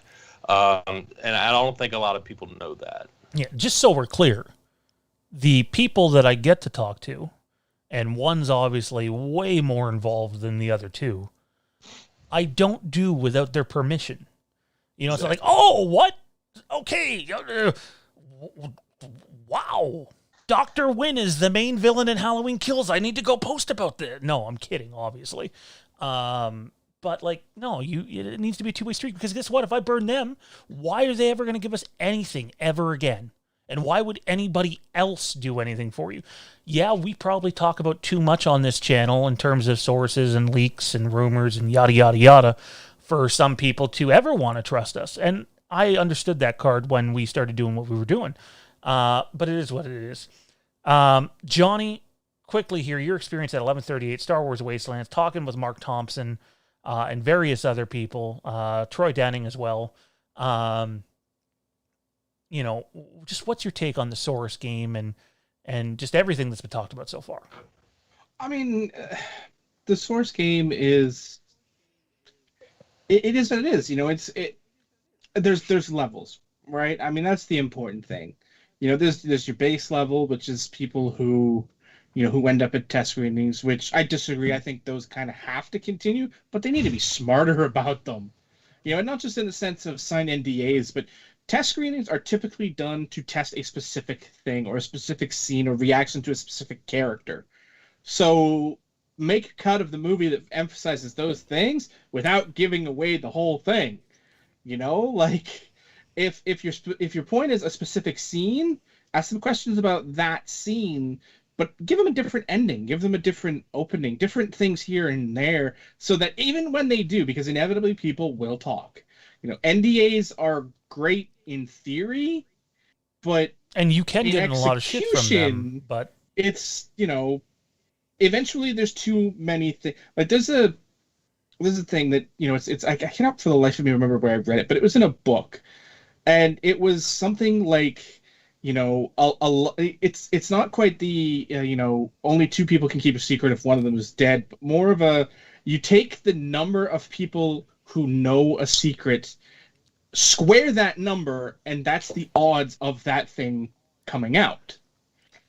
So, for every person who sees a test screening, the odds intrinsically multiply for something getting out, because they tell somebody, then they tell somebody, then they tell somebody, then they tell somebody, and eventually it's on Reddit.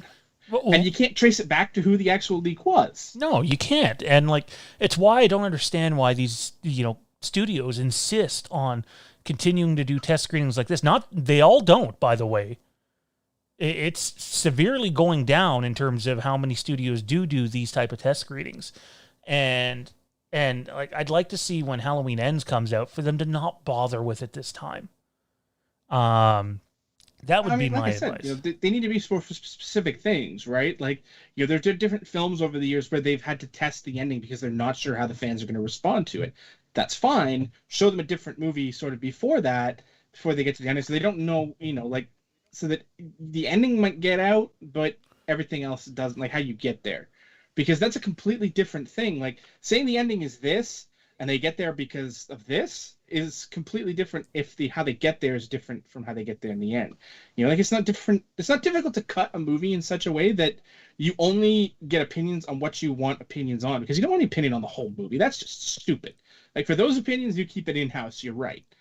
But, test the average Joe for test screenings, that's still going to happen. But don't give them the whole thing. It's why I laugh at people that, try to lie about what they do.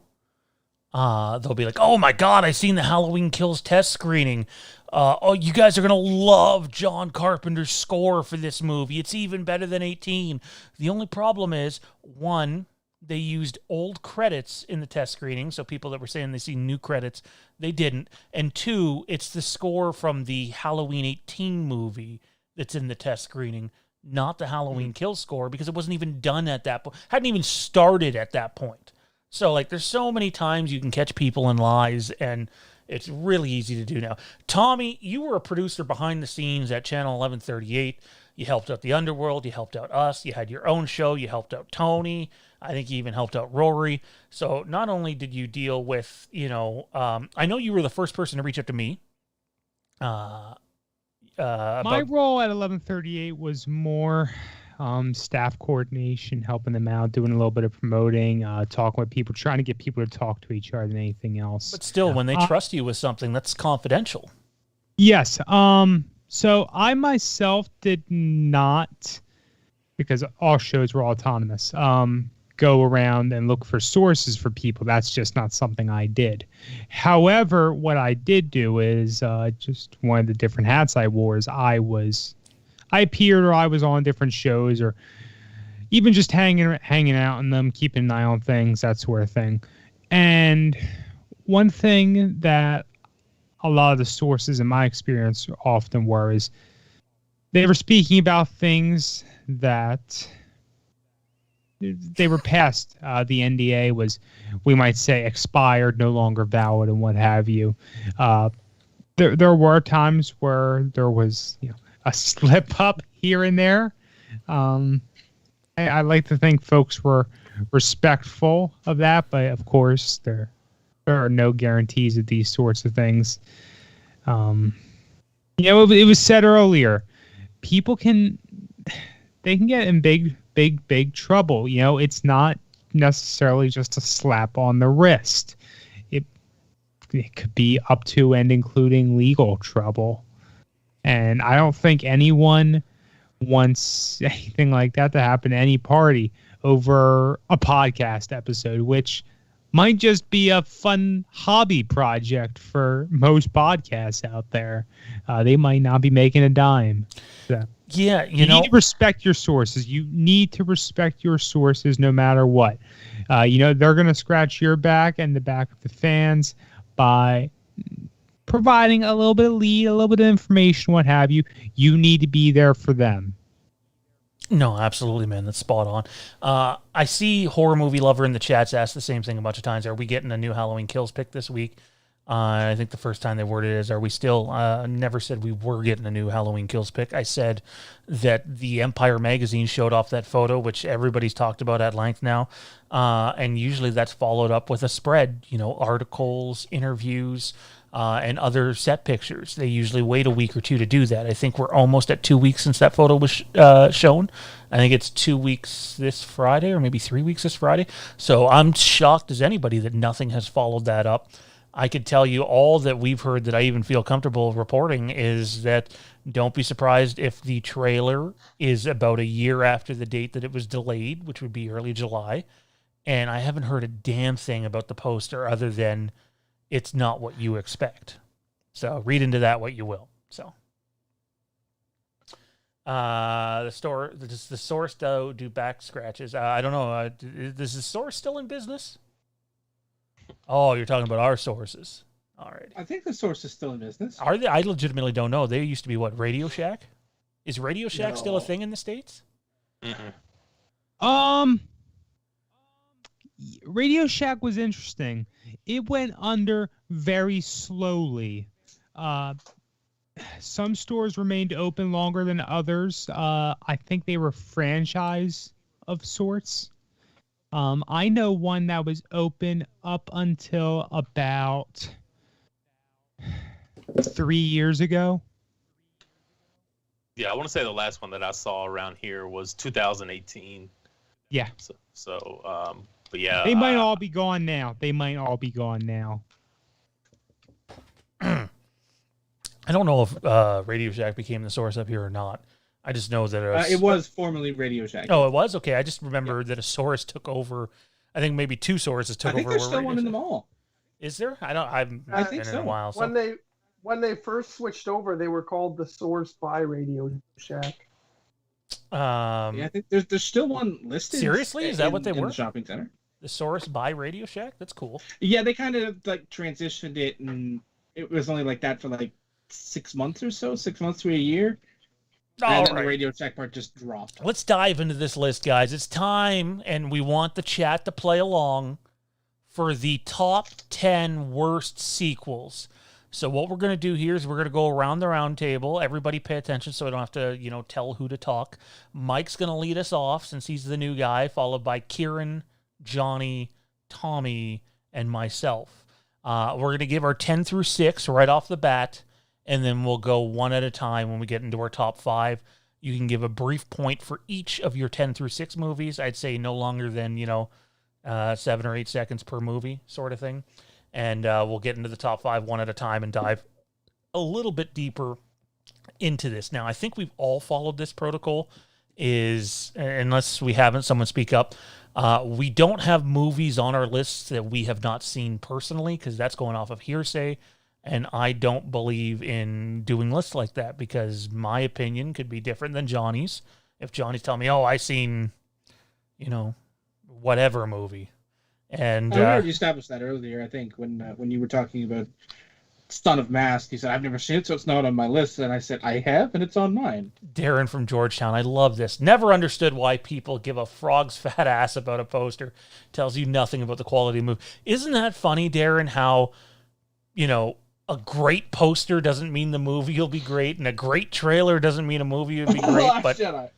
But some people seem to think Got so. a little something stuck in my throat there. I actually couldn't make out what you said there. Oh? No, I don't know if any was that a of us perfect could. call? Are you serious? I didn't hear what he said. Oh, never mind. Last Jedi. Well, you guys might be surprised it's my list then. So, anyway. There is no Star Wars on my list for a specific reason. Nope. Let's start off with this. Mike, take it away, 10 through 6, buddy. All right, number 10 is going to be something that I joked around with Sean about the past 2 weeks, and a movie that I've actually gave a little bit of time to, shockingly. I was with one of my ex-girlfriends, and she wanted to watch it, so I was like, let's go. But we turned it off first 40 minutes into the movie, and that's going to be Titanic 2. Oh, one of the worst movies ever. Hands down. I thought the first one was great. I really enjoyed the first one. So that... I can't even put into words how bad the second one was. Bad enough to turn off. Number 9, I'm gonna go with Jason X. This is a movie and a franchise the Friday the 13th franchise that I really enjoy and really love. Outside of One Kill, Jason X I thought was pretty much dog shit. I was going back with Jason X and it's the head kill, right? The head kill, yes, the girl, of course. I mean that's just amazing. So Jason X at number 9 for me.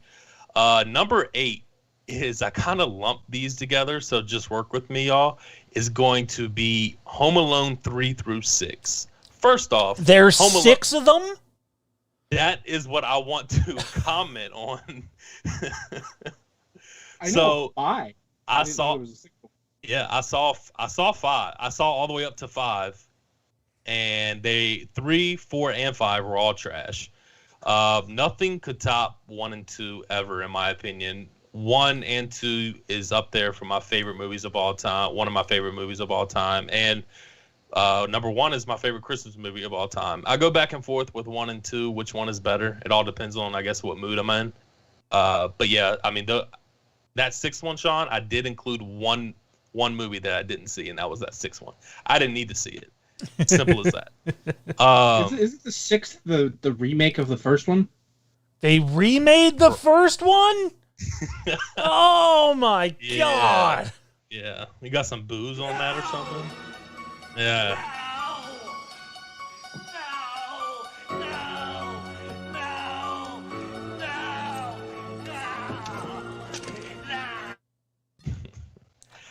Number 7 for me is going to be Freddy's Dead, Final Nightmare. This is a movie that I thought was absolutely trash again. I thought the way that they portrayed Freddy in this movie, even though it was Robert Englund, just terrible, absolutely terrible. The movie did not interest me at all.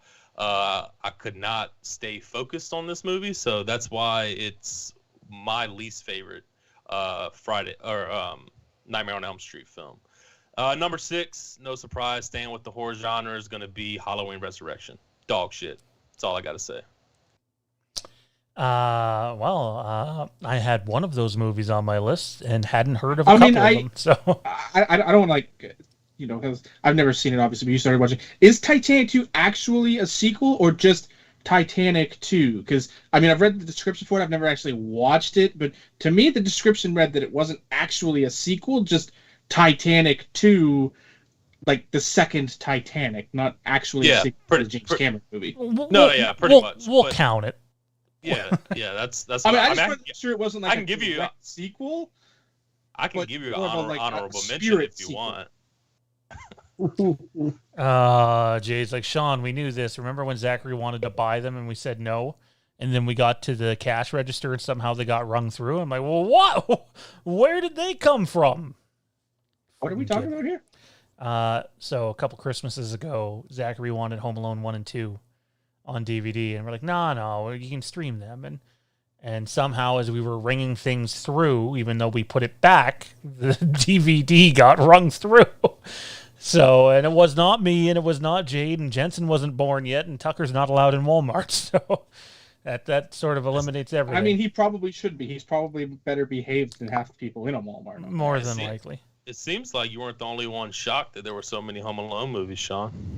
No, the chat is stunned. I forgot about the 6th one because to me that's not a sequel but a remake. Yeah, but that's I what they did were know going there were 5 in like the direct lineage. The 3rd one was good. Like not original 2 good, but anything in the direct to video category, it was good. Is there good direct to video anymore? Is that a thing? Well, at the time it was made, it was because it actually had a good cast. Like I liked the guy they had as the villain in that one. He was pretty damn good. I feel like the chat needed to post the GIF of Joker during the Dark Knight, and the detective there is like going on about his friends getting killed, and Heath Ledger looks up at him and mouths to him the amount of people that he's killed. 6 or 7, I believe. Anyway, speaking of the Dark Knight and Batman fan, Kieran's looking off in the distance.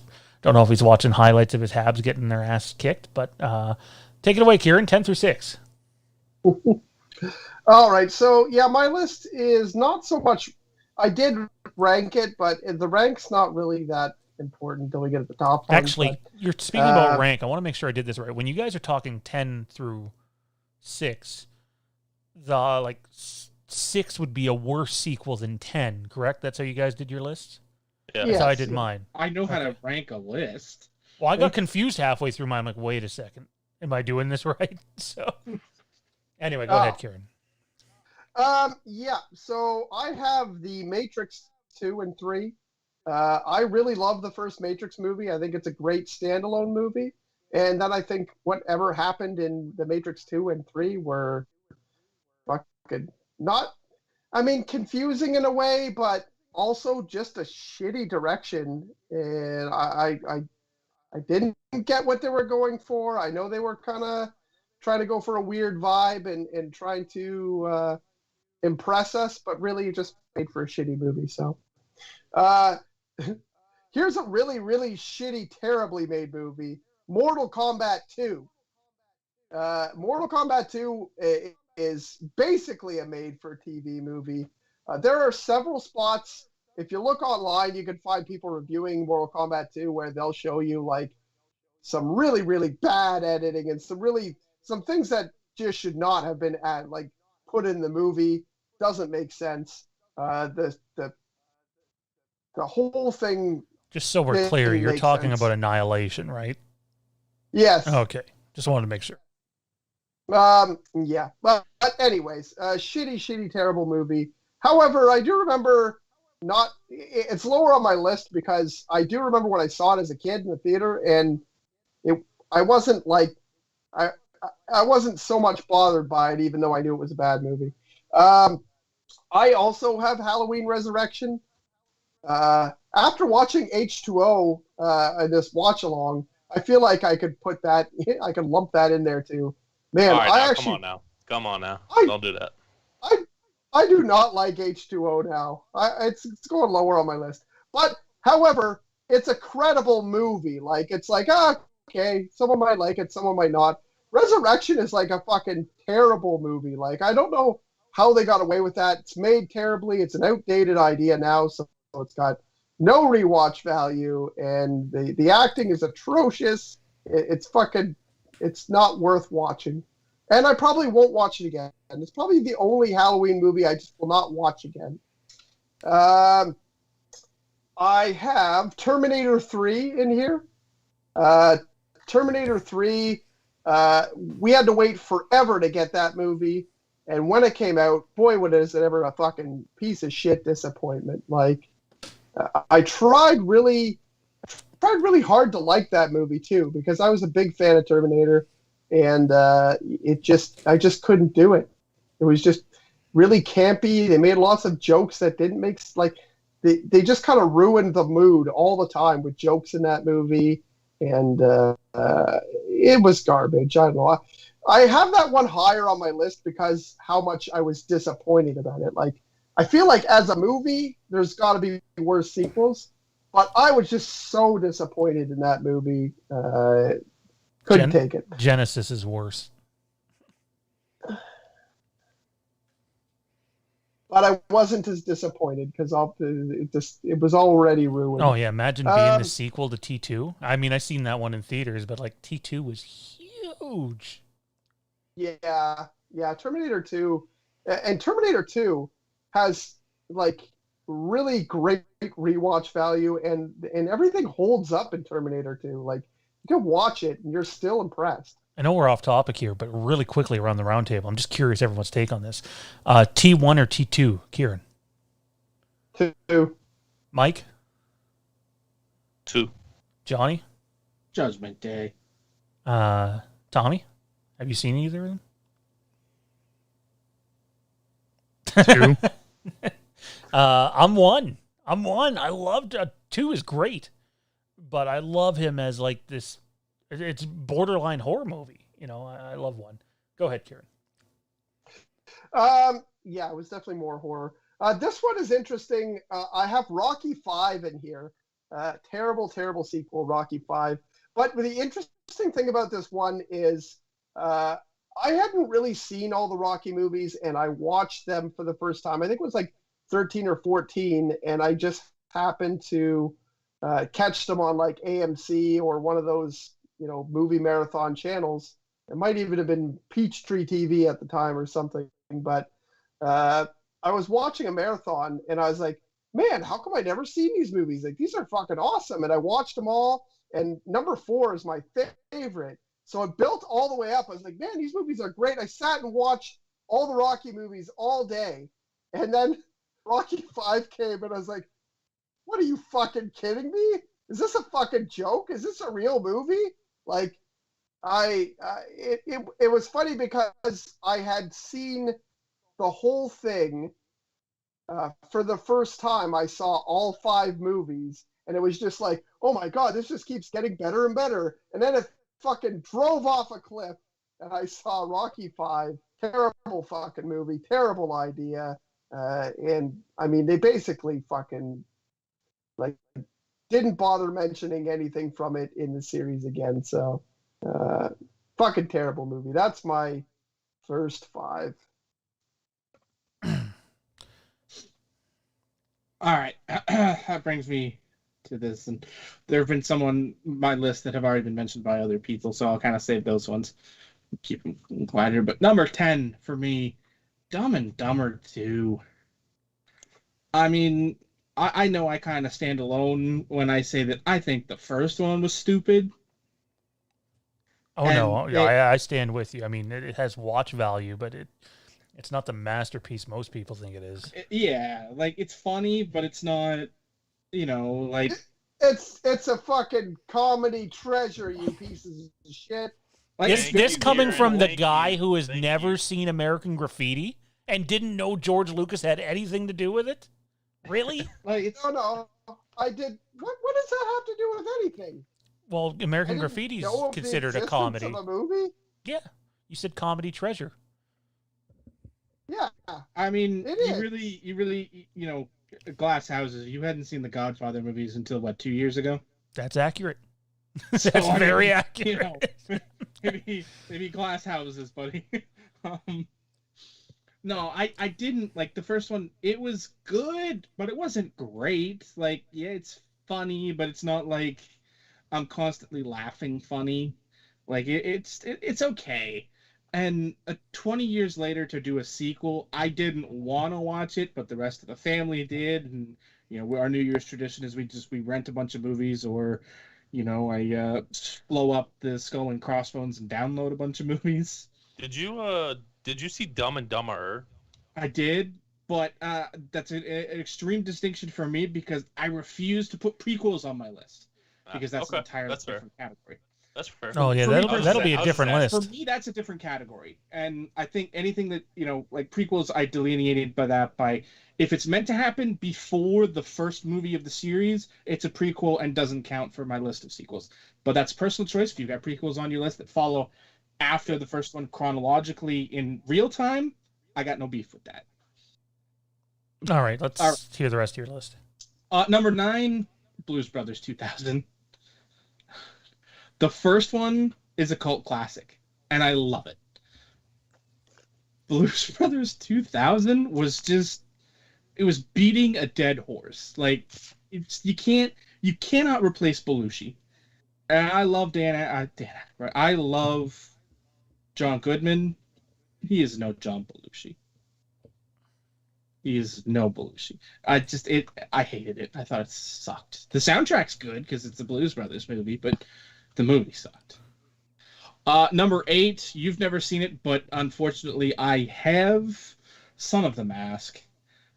I love the Mask, but Son of the Mask is just, oh god. It is in the category where I would like to ask for a refund of my life experience having watched that movie. It's up there with Zombies. It's that bad for me, personally. And there were worse sequels for many other reasons.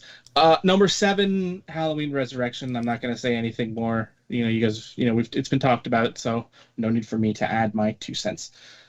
Number 6, Speed 2. Oh, God. I forgot there was a Speed 2. Oh, shit.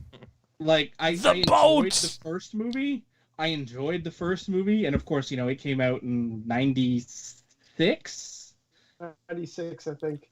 For the first one, and it was enjoyable. It was 95 fun. or 96. It was in that mid-90s period. And then the second one comes out, a couple of years later, and it's pre-internet, so I didn't really notice Keanu Reeves wasn't in it until I saw it, and I was like, wait a minute, it's on a boat, and it's like maintain the speed on a boat. Dude, it's a boat. They don't go that fast. Like, this is a fucking cruise ship. It's not a little speedboat where maintaining speed might be relevant. This is a fucking cruise ship that really only goes at 2 speeds. It just, oh god, no. Anyway, continue. That's it. Oh, all right. Tommy, I know it's getting late, and I believe you work in the morning, right? Yes. So why don't you do you want to just give us your 10 through 1? Gladly. All right. Beginning all the way at the top at number 10, Rocky 5, my least favorite Rocky film. Mm-hmm. Haven't seen all the Creed films, but this is my least favorite Rocky film. They're better than that dumpster fire. All right, I'm happy to hear that. Number 9, it's a Halloween film, but it's not Resurrection. Halloween 5. I like Resurrection better than Halloween 5. The only movie on my Halloween list that is lower than that, I haven't seen H2 Zombie, is H1 Zombie, and I don't know if we can count that as a sequel, number 1. No. And number 2, it's better as a movie, but not as a Halloween movie. So, under that, I have the second Taken. That one, I feel like I like 3 better than 2, and 1 is of course the best. Anyway, Next, A Haunted House 2. If you've seen Paranormal Activity, A Haunted House is basically, a spoof made with a black family, and it's highly entertaining. It's the Marlins Brothers spoof, right? Yes. But from what I recall of the second one, it was just utter garbage. Next, Daddy Day Camp. I remember seeing Daddy Daycare when I was younger, and Camp was an awful follow-up. Another movie I remember seeing many, many times when I was younger was Joe Dirt. Oh, God. And Joe Dirt 2 was an absolute shit show. Like, you tried so hard, you got so far, but in the end, it didn't even matter. I see what you did there. Yeah, it was just awful. Was that pun intended or not? Yes. Yes. Okay. Nice. Next. Love Starship Troopers. Starship Troopers 2 was just awful. And there were others, I think. I think at least one more. Haven't seen them. But Starship Troopers 2, awful. They killed it. And not in a good way. Next, number 3, movie I really liked. Followed up with another piss poor sequel. Paul Blart Mall Cop 2. Oh, God. I love the first one. Oh, my God. Like, for real. Spoiler alert. I'm vaguely concerned you called the first one good. Well, I thought the first one was I decent. genuinely liked that movie. They take the whole plot that they built up in the first one with that relationship and all the dynamics and all, and they kill it. They murder it in the worst fucking possible way within, I think it was like 30 seconds of the movie beginning. Oh, that's how you really feel. Next, and we all know how I feel about this one, Human Centipede 2. Did you like the first one? Yes. Yes. What? He watches it every night while he's having his dinner. Let me rephrase that. It's not on my top anything list. I don't think it was on a top horror list. It was an enjoyable movie when I was younger, but when I saw the second one, I hated it. It couldn't keep my attention. And all the way at the top. Sorry, say that again. Say that again, Kieron. 5. I find it funny that he used the word enjoyable to describe the first movie. I'm seeing a side of Tommy I never wanted to see. Like, even if you think the movie's good, enjoyable is not the way to... It is, yeah. No, I mean, the first movie is well put together, but it's a hard watch. It's torture porn. Oh, I was a middle schooler at the time, so... That's even more concerning. Like any middle schooler, I had a lot of stuff. No.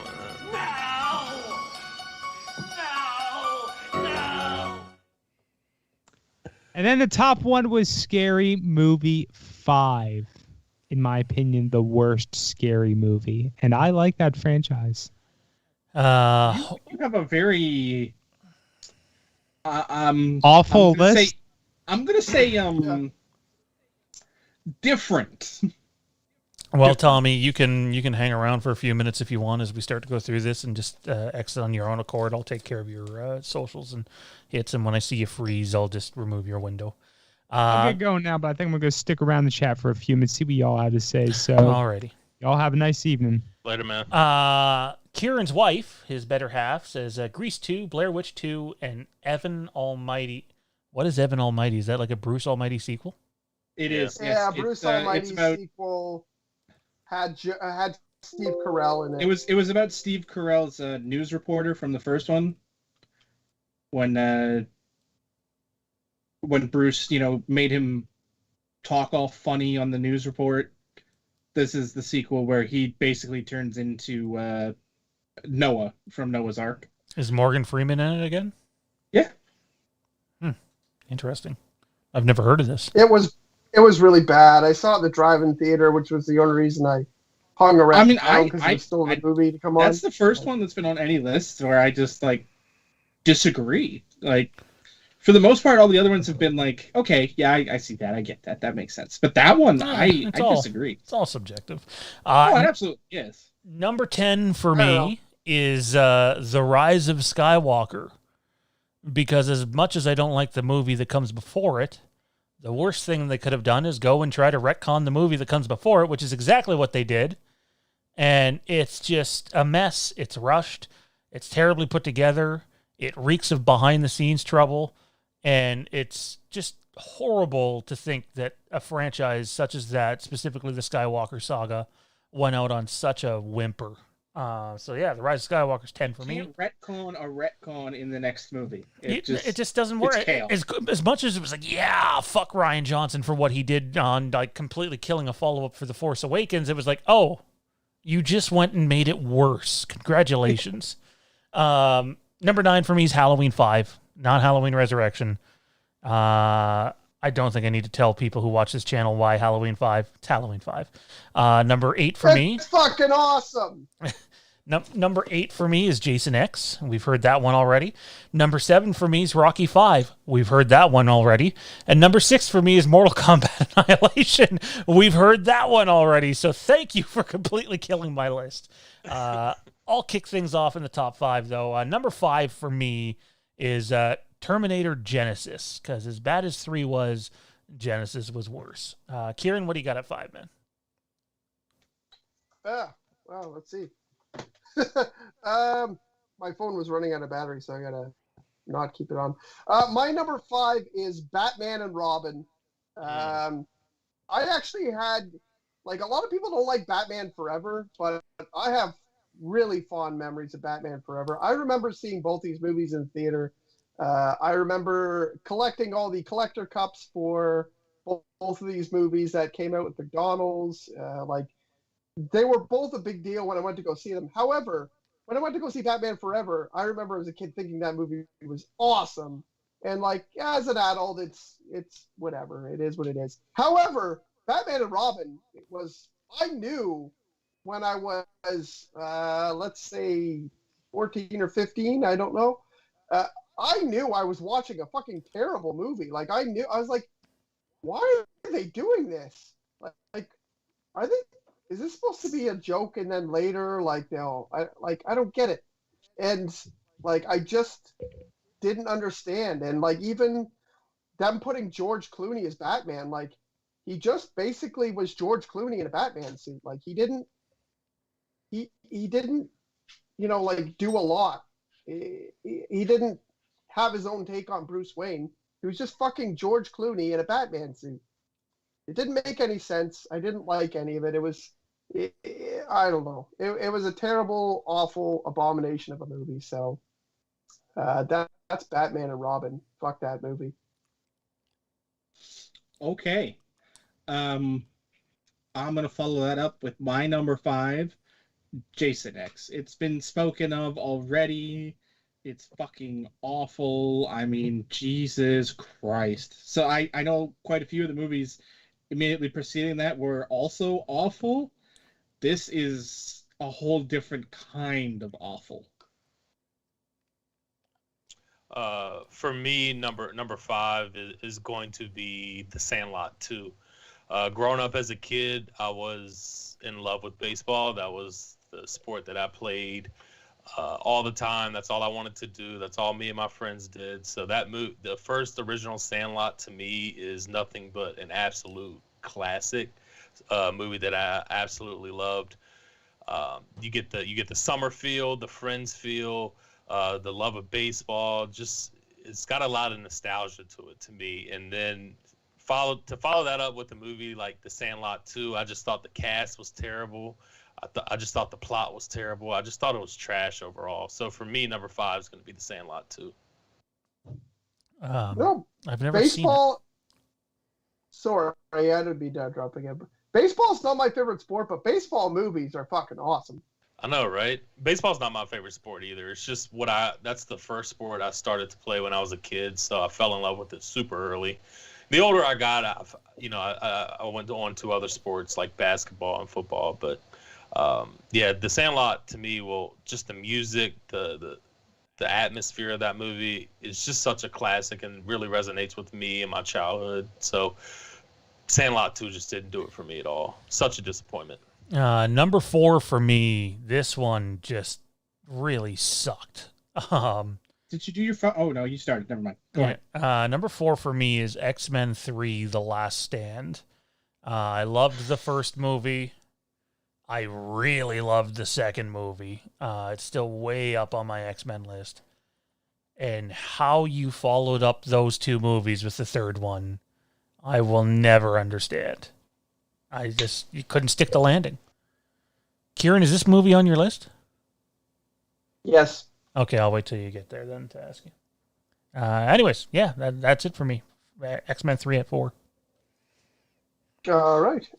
Number 4, I have The Rise of Skywalker, and it's this high on my list. And it's this high on my list. I think for Sean, like he was disappointed in The Last Jedi. I, however, really liked The Last Jedi, so I didn't think we were going to be able to screw up this bad. And man, yeah, I don't understand so many of the choices. And just to top it all off, like in Return of the Jedi is not the greatest movie on its own, but it's the big final act. Almost all the movie is a final act. The final act in this movie, in Rise of Skywalker, is just so badly edited and shot. And, you know, Kylo Ren or Ben Solo at the time fights the Knights of Ren. Should have been like 5 minutes. It was like 12 seconds. Like, everything that happened in the end with the Emperor and Rey, like, was just fucking, like, a child's television show. Can I ask you a question? Terrible. Have you read Dark Empire? Like, legendary? Yes. Okay, so, like, that's what Not that... for a long time, it's though. a fucking horrendous remake of Dark Empire. And, like I'm telling you, if you go to YouTube, they actually have the audio drama on it. It's fantastic. It's not one guy. It's literally like 6, 7 different voice actors doing it, kind of like the Dooku Lost book, I think it is. Yep. It's Jedi Lost. Just Jedi Lost. Sorry. Yeah. Clearly they were very inspired by Dark Empire, but Yeah, it was bad. It was bad. On to you, Mr. Johnny. All right, for me, this movie, I thought the third one was awful. I didn't think it could get worse. And then I watched the fourth one. Superman 4, The Quest for Peace. I can't even. Hang on now. Superman 3, I like better than Superman 1 and 2. You get bad guy Superman. You get bad guy Superman. He's literally letting people fall from the sky.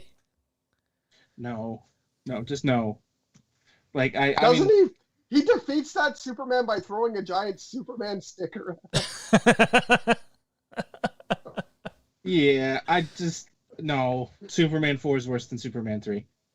It is immensely worse, and Superman 3 is worse than the two previous. Superman. That movie was precedingly started here and just went way down with every progressive movie, culminating in Superman 4. Now we're here. Yeah, Superman 4 was just awful. I mean, you had Gene Hackman back, you had a young John Cryer, and just, oh boy, it was awful. Awful, horrible, terrible, not so good, bad movie. Toronto Freddy says X-Men Dark Phoenix was ass. I actually didn't mind it. I knew it got just ripped apart from all the delays and crap, but I didn't mind Dark Phoenix. I haven't seen it yet. I didn't mind it either. Mikey, what do you got at 4, man?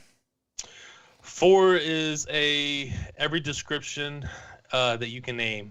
Every bad description that you can name. Shitty, trash, movie that shouldn't even been made. Honestly, the franchise shouldn't have went on from here, but I'm going to go with the 5th installment into the Child's Play series, and that's Seed of Chucky. I thought this movie was absolutely terrible. Another movie that I found myself not being able to pay attention to. At this point, I'm way sick and tired of Jennifer Tilly. and just the overall storyline for Seed of Chucky, I just thought was terrible. So number 4 for me is Seed of Chucky. Yeah, just never been a Child's Play guy. Matt Whitfield sent in a super chat earlier. He gives his list of 10 during it. Number 10 is The Last Jedi. Number 9 is Jason X. Number 8 is Rob Zombie's Halloween 2. 7 is Nightmare 6. 6 is Victor Crowley 5. Victor Crowley, sorry. 5 is Halloween Resurrection. 4 is 2001's Maniacs. 2001 Maniac. You're talking about the friggin' Robert Englund movie. I remember wanting to order that on Amazon. It was sold out. I was pissed because I wanted to see it because the trailer looked cool for it. And like I was at Shoppers Drug Mart later that night, and in the fucking little discount bin was that movie, and I'm like, oh well, fuck, I'm buying this. And holy fuck, it's dreadful. He has Return of the Living Dead, Texas Chainsaw Massacre: Next Generation, Leprechaun sequels. Sorry, Kieron. Oh man, Matty Whitfield couldn't resist. All right, so number 3 for me is Dumb and Dumber 2. I don't need to get into why. Johnny already covered that. Jeez Lord. You know what though? I'll say what makes the first movie more rewatchable is the supporting cast in the first Dumb and Dumber movie is actually quite good. And there's basically no supporting cast in that second movie. None that's worth watching anyway. I can't think of a sequel that follows more. I shouldn't say that because I guess Dr. Sleep would fall in that category, but I can't think of any other sequel that's made more than even a decade after what it's following that's good. Force Awakens?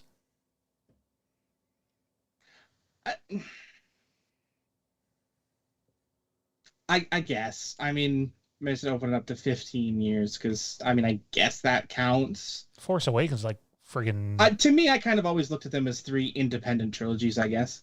Yeah, I guess. I mean, it is episode 7, though, so...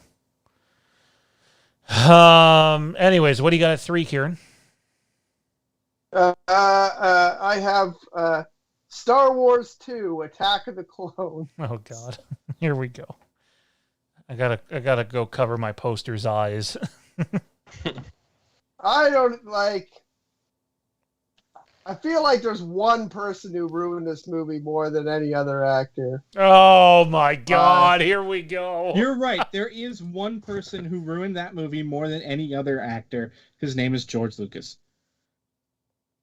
Hayden Christensen. No, actually, from a serious point of view, I actually liked episode 1.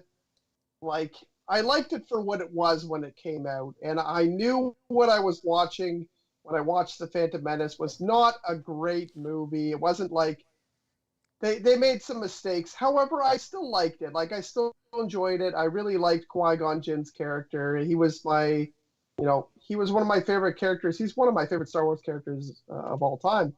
And there's a lot of things I liked in episode 1 that made me forgive the fact that it was kind of corny and not well written. And, I was able to, it got redeemed.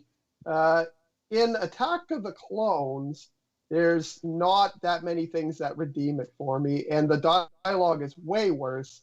I remember watching it and feeling like it was like the video games of that time where dialogue was like really, really badly, poorly written. Like if you were watching movies, if you were playing video games in the late 90s, early 2000s, and you were at cut scenes in video games, the dialogue was always like really, really fucking terrible. And that's what I remember thinking of that movie was like, is this like who wrote this? Who put these, like, who made these lines? And of course it was George Lucas. So terrible movie. I won't even bother with the rest of the stuff because I don't want Sean to think I threw this in here as just a joke. No, it's all subjective. It's all subjective. You're not going to like the next one on my list anyway. So. Yeah. So basically, I just really didn't enjoy the movie. And when it comes to rewatching Star Wars, it's the last one I want to watch. It's the only one I really don't want to watch. As a teenager, I loved it. as an adult, it's an extremely flawed movie. Primarily George Lucas's fault, in my opinion. Too reliant on green screen. If you look at the Phantom Menace, there's not nearly as much of that, and there's the same amount in Revenge of the Sith, but they'd obviously corrected that technique. I think there's a really good movie in Attack of the Clones. We just didn't see it, is how I would say it. Like the concept, the idea, Anakin protecting Padme, and Obi-Wan's little friggin' Dick Tracy investigative, thing that he goes and does with Kamino, and then all the Jedi fighting all the droids at the beginning of the Clone Wars. The idea of seeing that in a movie is great. It was just poorly executed, in my opinion. I remember when I saw the trailer that at the end showed a whole bunch of Jedi fighting in it with being encircled by the army there of bad guys, and just fucking like absolutely exploding in the theater. And then when I saw the movie, I not so much the same opinion. So that's my number 3. Johnny, what do you got at 3, man? All right, my number 3. It's been spoken of many times, and I can't speak any more ill of it than what's already been said. They took everything that came before it and made it unimportant. Rocky 5. Yep. It just... Oh, yep. God. Tommy Gunn can rot in a hole and never be mentioned again. I don't know what the hell they were thinking with that one. That's just to follow up Rocky 4 with that. Oof. Rocky 4 was, for my money, the best of the movies. It is. It's still my favorite. Yep. To follow it up with that garbage is just, it's insulting. I would say Rocky 4 followed by maybe even Creed 2, because it's basically a sequel to Rocky 4. I really like it. I just completely dropped 5 out of my rewatches. 1, 2, 3, 4, Balboa, and then Creed. Sorry, Matt messaged me. He said, but nothing else. Okay. You might want to add some context to that, Matty. What do you got at number 3? What do you got at 3, Mike? For me, it's going to be Rob Zombie's Halloween 2. And I'm sure it's been discussed in the comments during past videos, yep. And y'all have touched on it many a time, so there's not much reason for me to go in detail. Basically, it's just not a Halloween film, period. It's a Rob Zombie film, and I thought it was pretty trash, to be honest with you. So at number 3 is going to be Rob Zombie's Halloween 2. Yeah, I still watched that one before the first one. Not that it's a better film. I just love laughing at Malcolm McDowell. I sell the sizzle, not the steak. I kind of hope that somebody would have had that at 2 and changed up the 2% line. A little I bit, said fit 2%. But anyways, my number 2 is Rian Johnson's The Last Jedi. First of all, I think that all the people that made these movies are put into a bad spot with the fans the second you cancel out Legends, whether you like Legends or not. There was, half the fan base that love Legends, so immediately they're not going to judge these new movies fairly. So you're already behind the 8 ball there. I thought that The Force Awakens set up something decent, and Rian Johnson chose to follow almost none of it.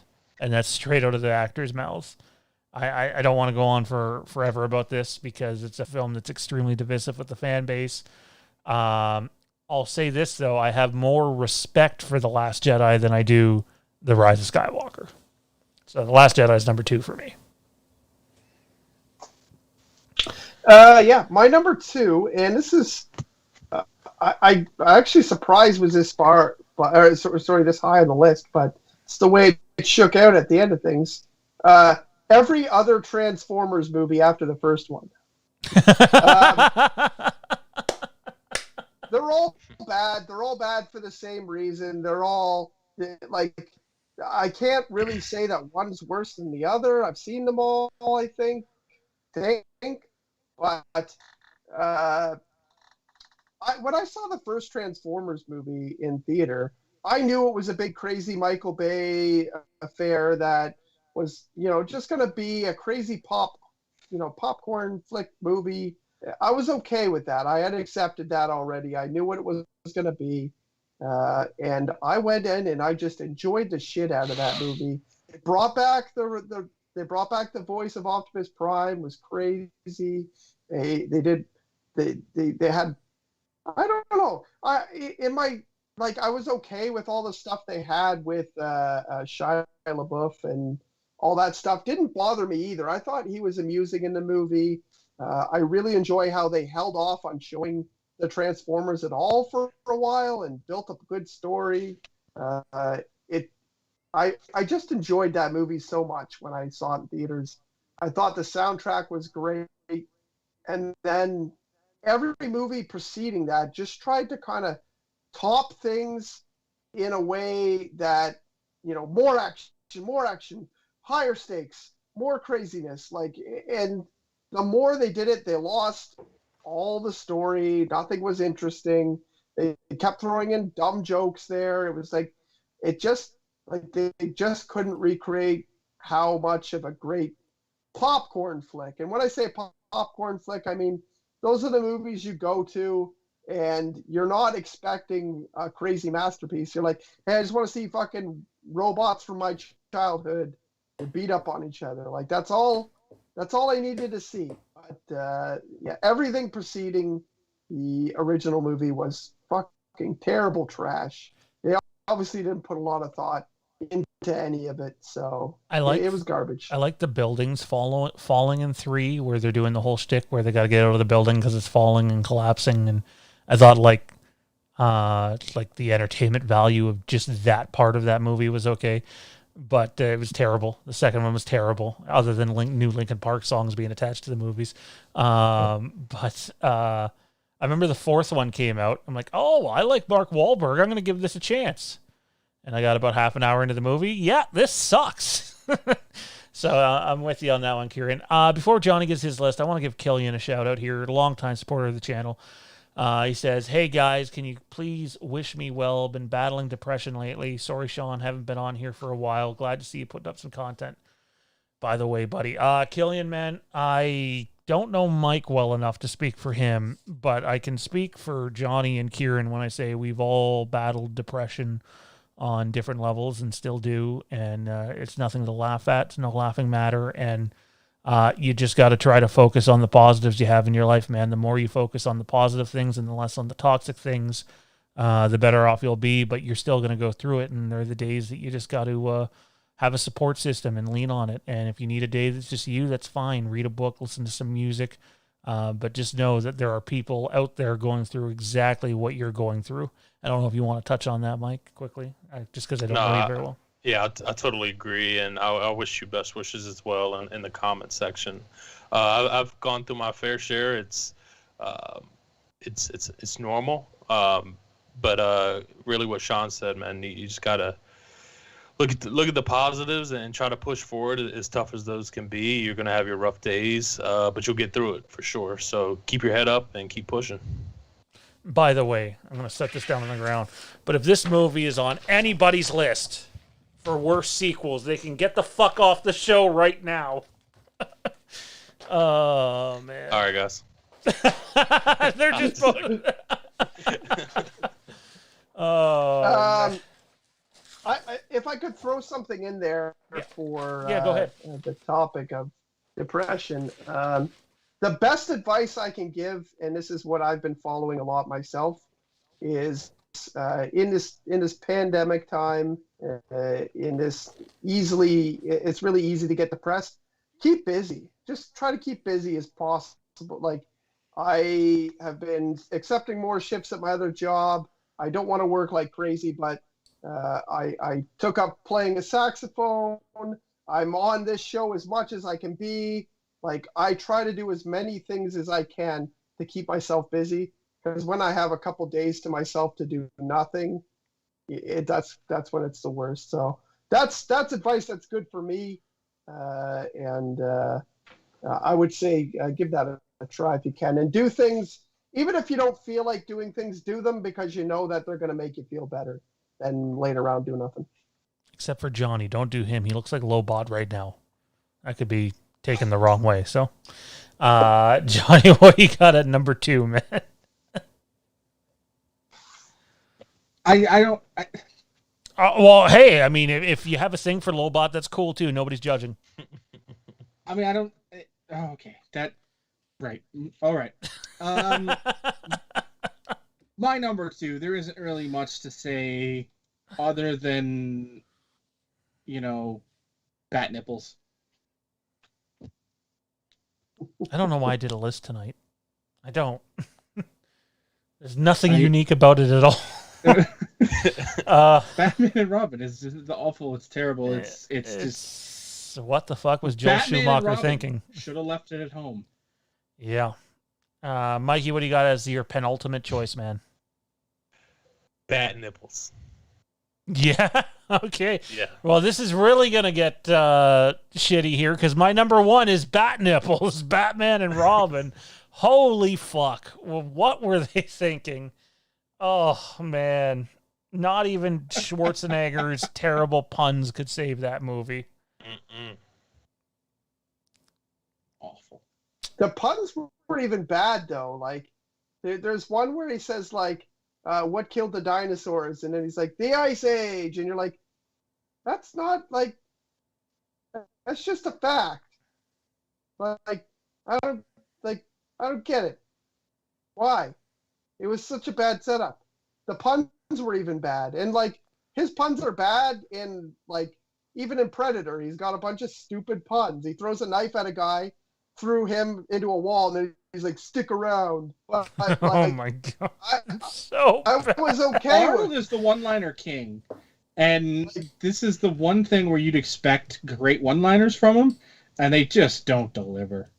Yeah, they were bad. They really were. There's It was a another tough watch. really bad one that you haven't said yet, and I can't remember what it is. Fuck. Oh. Wait, a bad one from Predator or a bad No, one from Batman and Robin.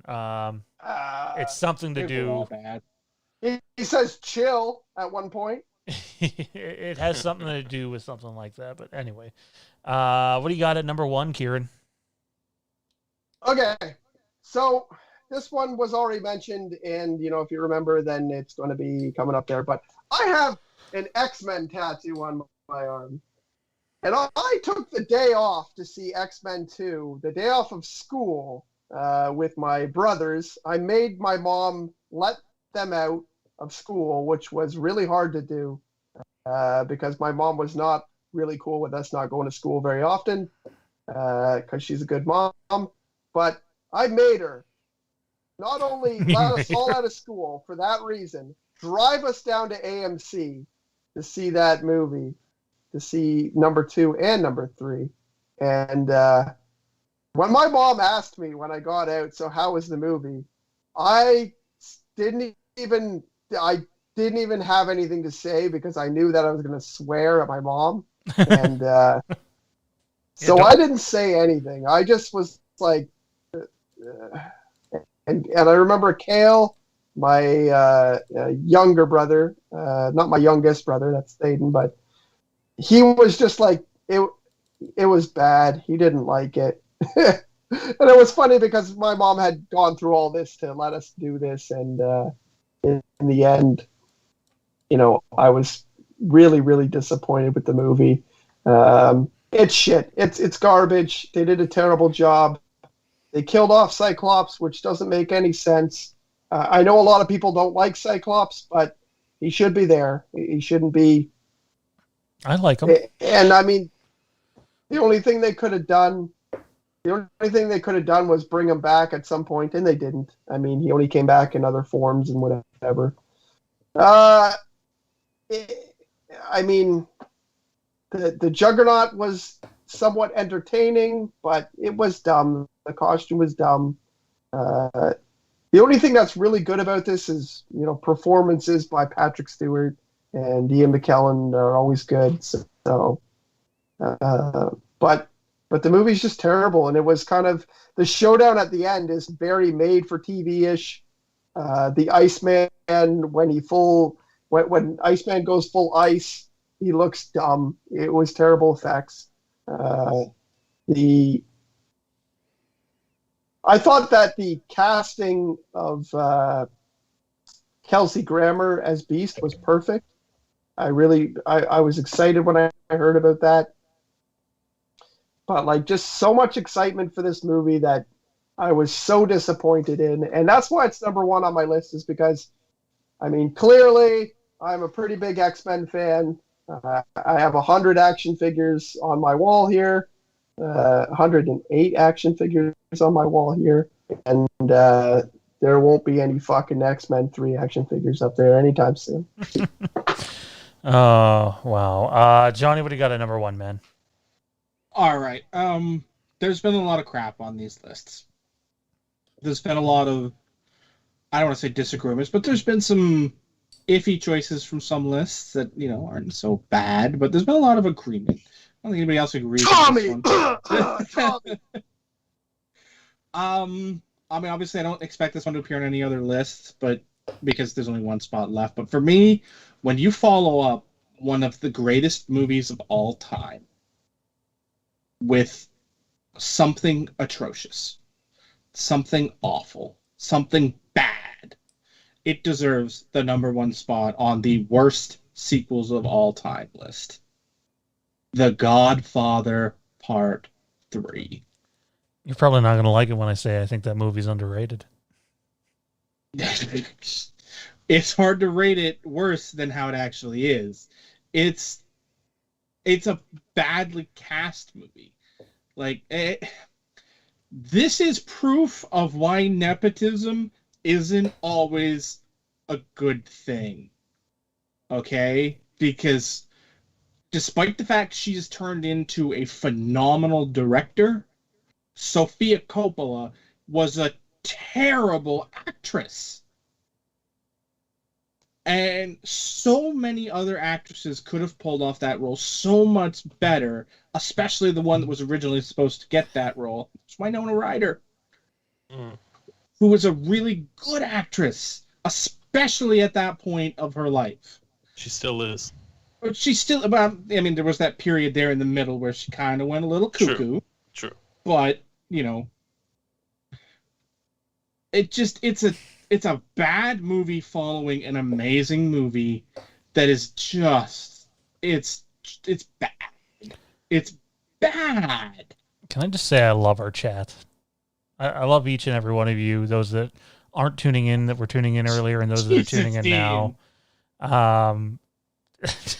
You guys are great. Yeah, you know what? I think Godfather 3's the thing it suffers from most is it's not Godfather 2, in my opinion. So it doesn't mean it's a good film, but you can follow up amazing movies with okay movies.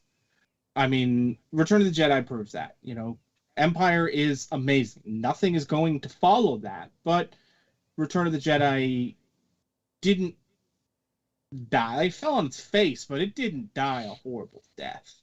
I think Godfather 3 died of that. See, I think Return of the Jedi is a really good movie. It's just not The Empire Strikes Back, which in my opinion is the best movie ever made. I love Return of the Jedi, but I just think that any problems with Return of the Jedi are the fact that it's an incomplete movie. It's just a third. It's like just a third act. It doesn't stand alone at all. It's just the third act of the trilogy. Dean Renner says Godfather 3 has the cousins in love angle. It was terrible. But was it really was it Aunt May from a different world with a different Peter Parker terrible? Was it that bad? I was gonna bring that up. Mike, what do you got at one? It's cousins. It's not sisters and brothers, so it's not. Wait, Game of Thrones. hang on. Hang on. This is the second time this show you've gone to an area that I'm not so sure about. Oh. I'm saying that on the incest scale, there's making out with your twin, dating your cousin. It's awkward. Like, it's not making out with your twin sister.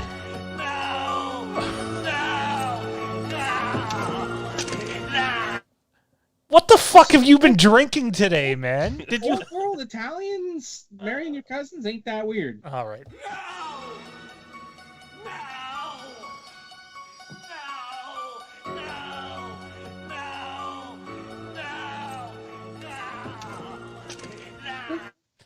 I miss Game of Thrones. I'm so happy that we've already hired your replacement right beside you there. I I miss Game of Thrones, but I don't miss it bad enough to go. The chat is just loving this. Johnny Lobot on fire. Dude. Oh my God. Oh, read my wife's comment. Frank would be proud. Wherever Frank Riker is right now, I'm pretty sure he's gone to bed. But he'd be commenting on this.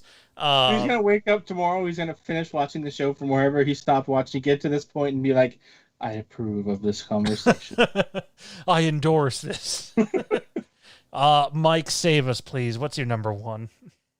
Number one for me is a movie that's a little deeper. It's the last movie of a franchise that the first movie was such an iconic, one of my favorite movies of all time. Number one for me is one of the worst sequels ever made, is Jaws: The Revenge. This is a movie that I did not enjoy at all. I mean, you're talking about, to me, in my opinion, you have the iconic original Jaws, and then it just gets worse and worse and worse from there. And then we get The Revenge. Nothing but a shit show. The story, the plot line was absolutely terrible. Couldn't get into it. So for me, number one, Jaws: The Revenge. I'm glad that you picked 4 and not 2, because 2 and 3, 2's okay-ish, 3's pretty bad. Mm-hmm. Michael Caine couldn't even save part 4. It was. I think that's a great pick, actually. Yeah, oh man, oh, terrible. And they killed the Sean character at the beginning of that movie too. How dare they? I'm like, damn, right off the bat. Yeah, he's back for revenge. Oh my God. Anyways. And then they got a shark follow him all the way down the damn coastline. Get the hell out of here with that. Wow. Anyways, ladies and gentlemen, that's the show. And thank God for that. It was a long one tonight. We had a lot packed into one. We had, an extra 10, 15 minutes dealing with the trolls.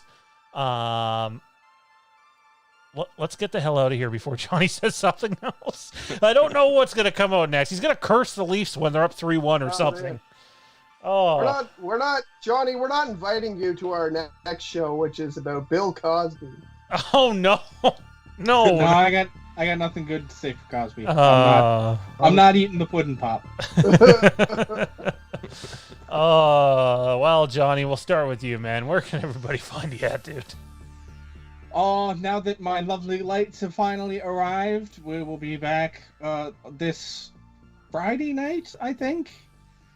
Bros Before Pros, Twitch, Twitter, YouTube, all those fun places where you can find me.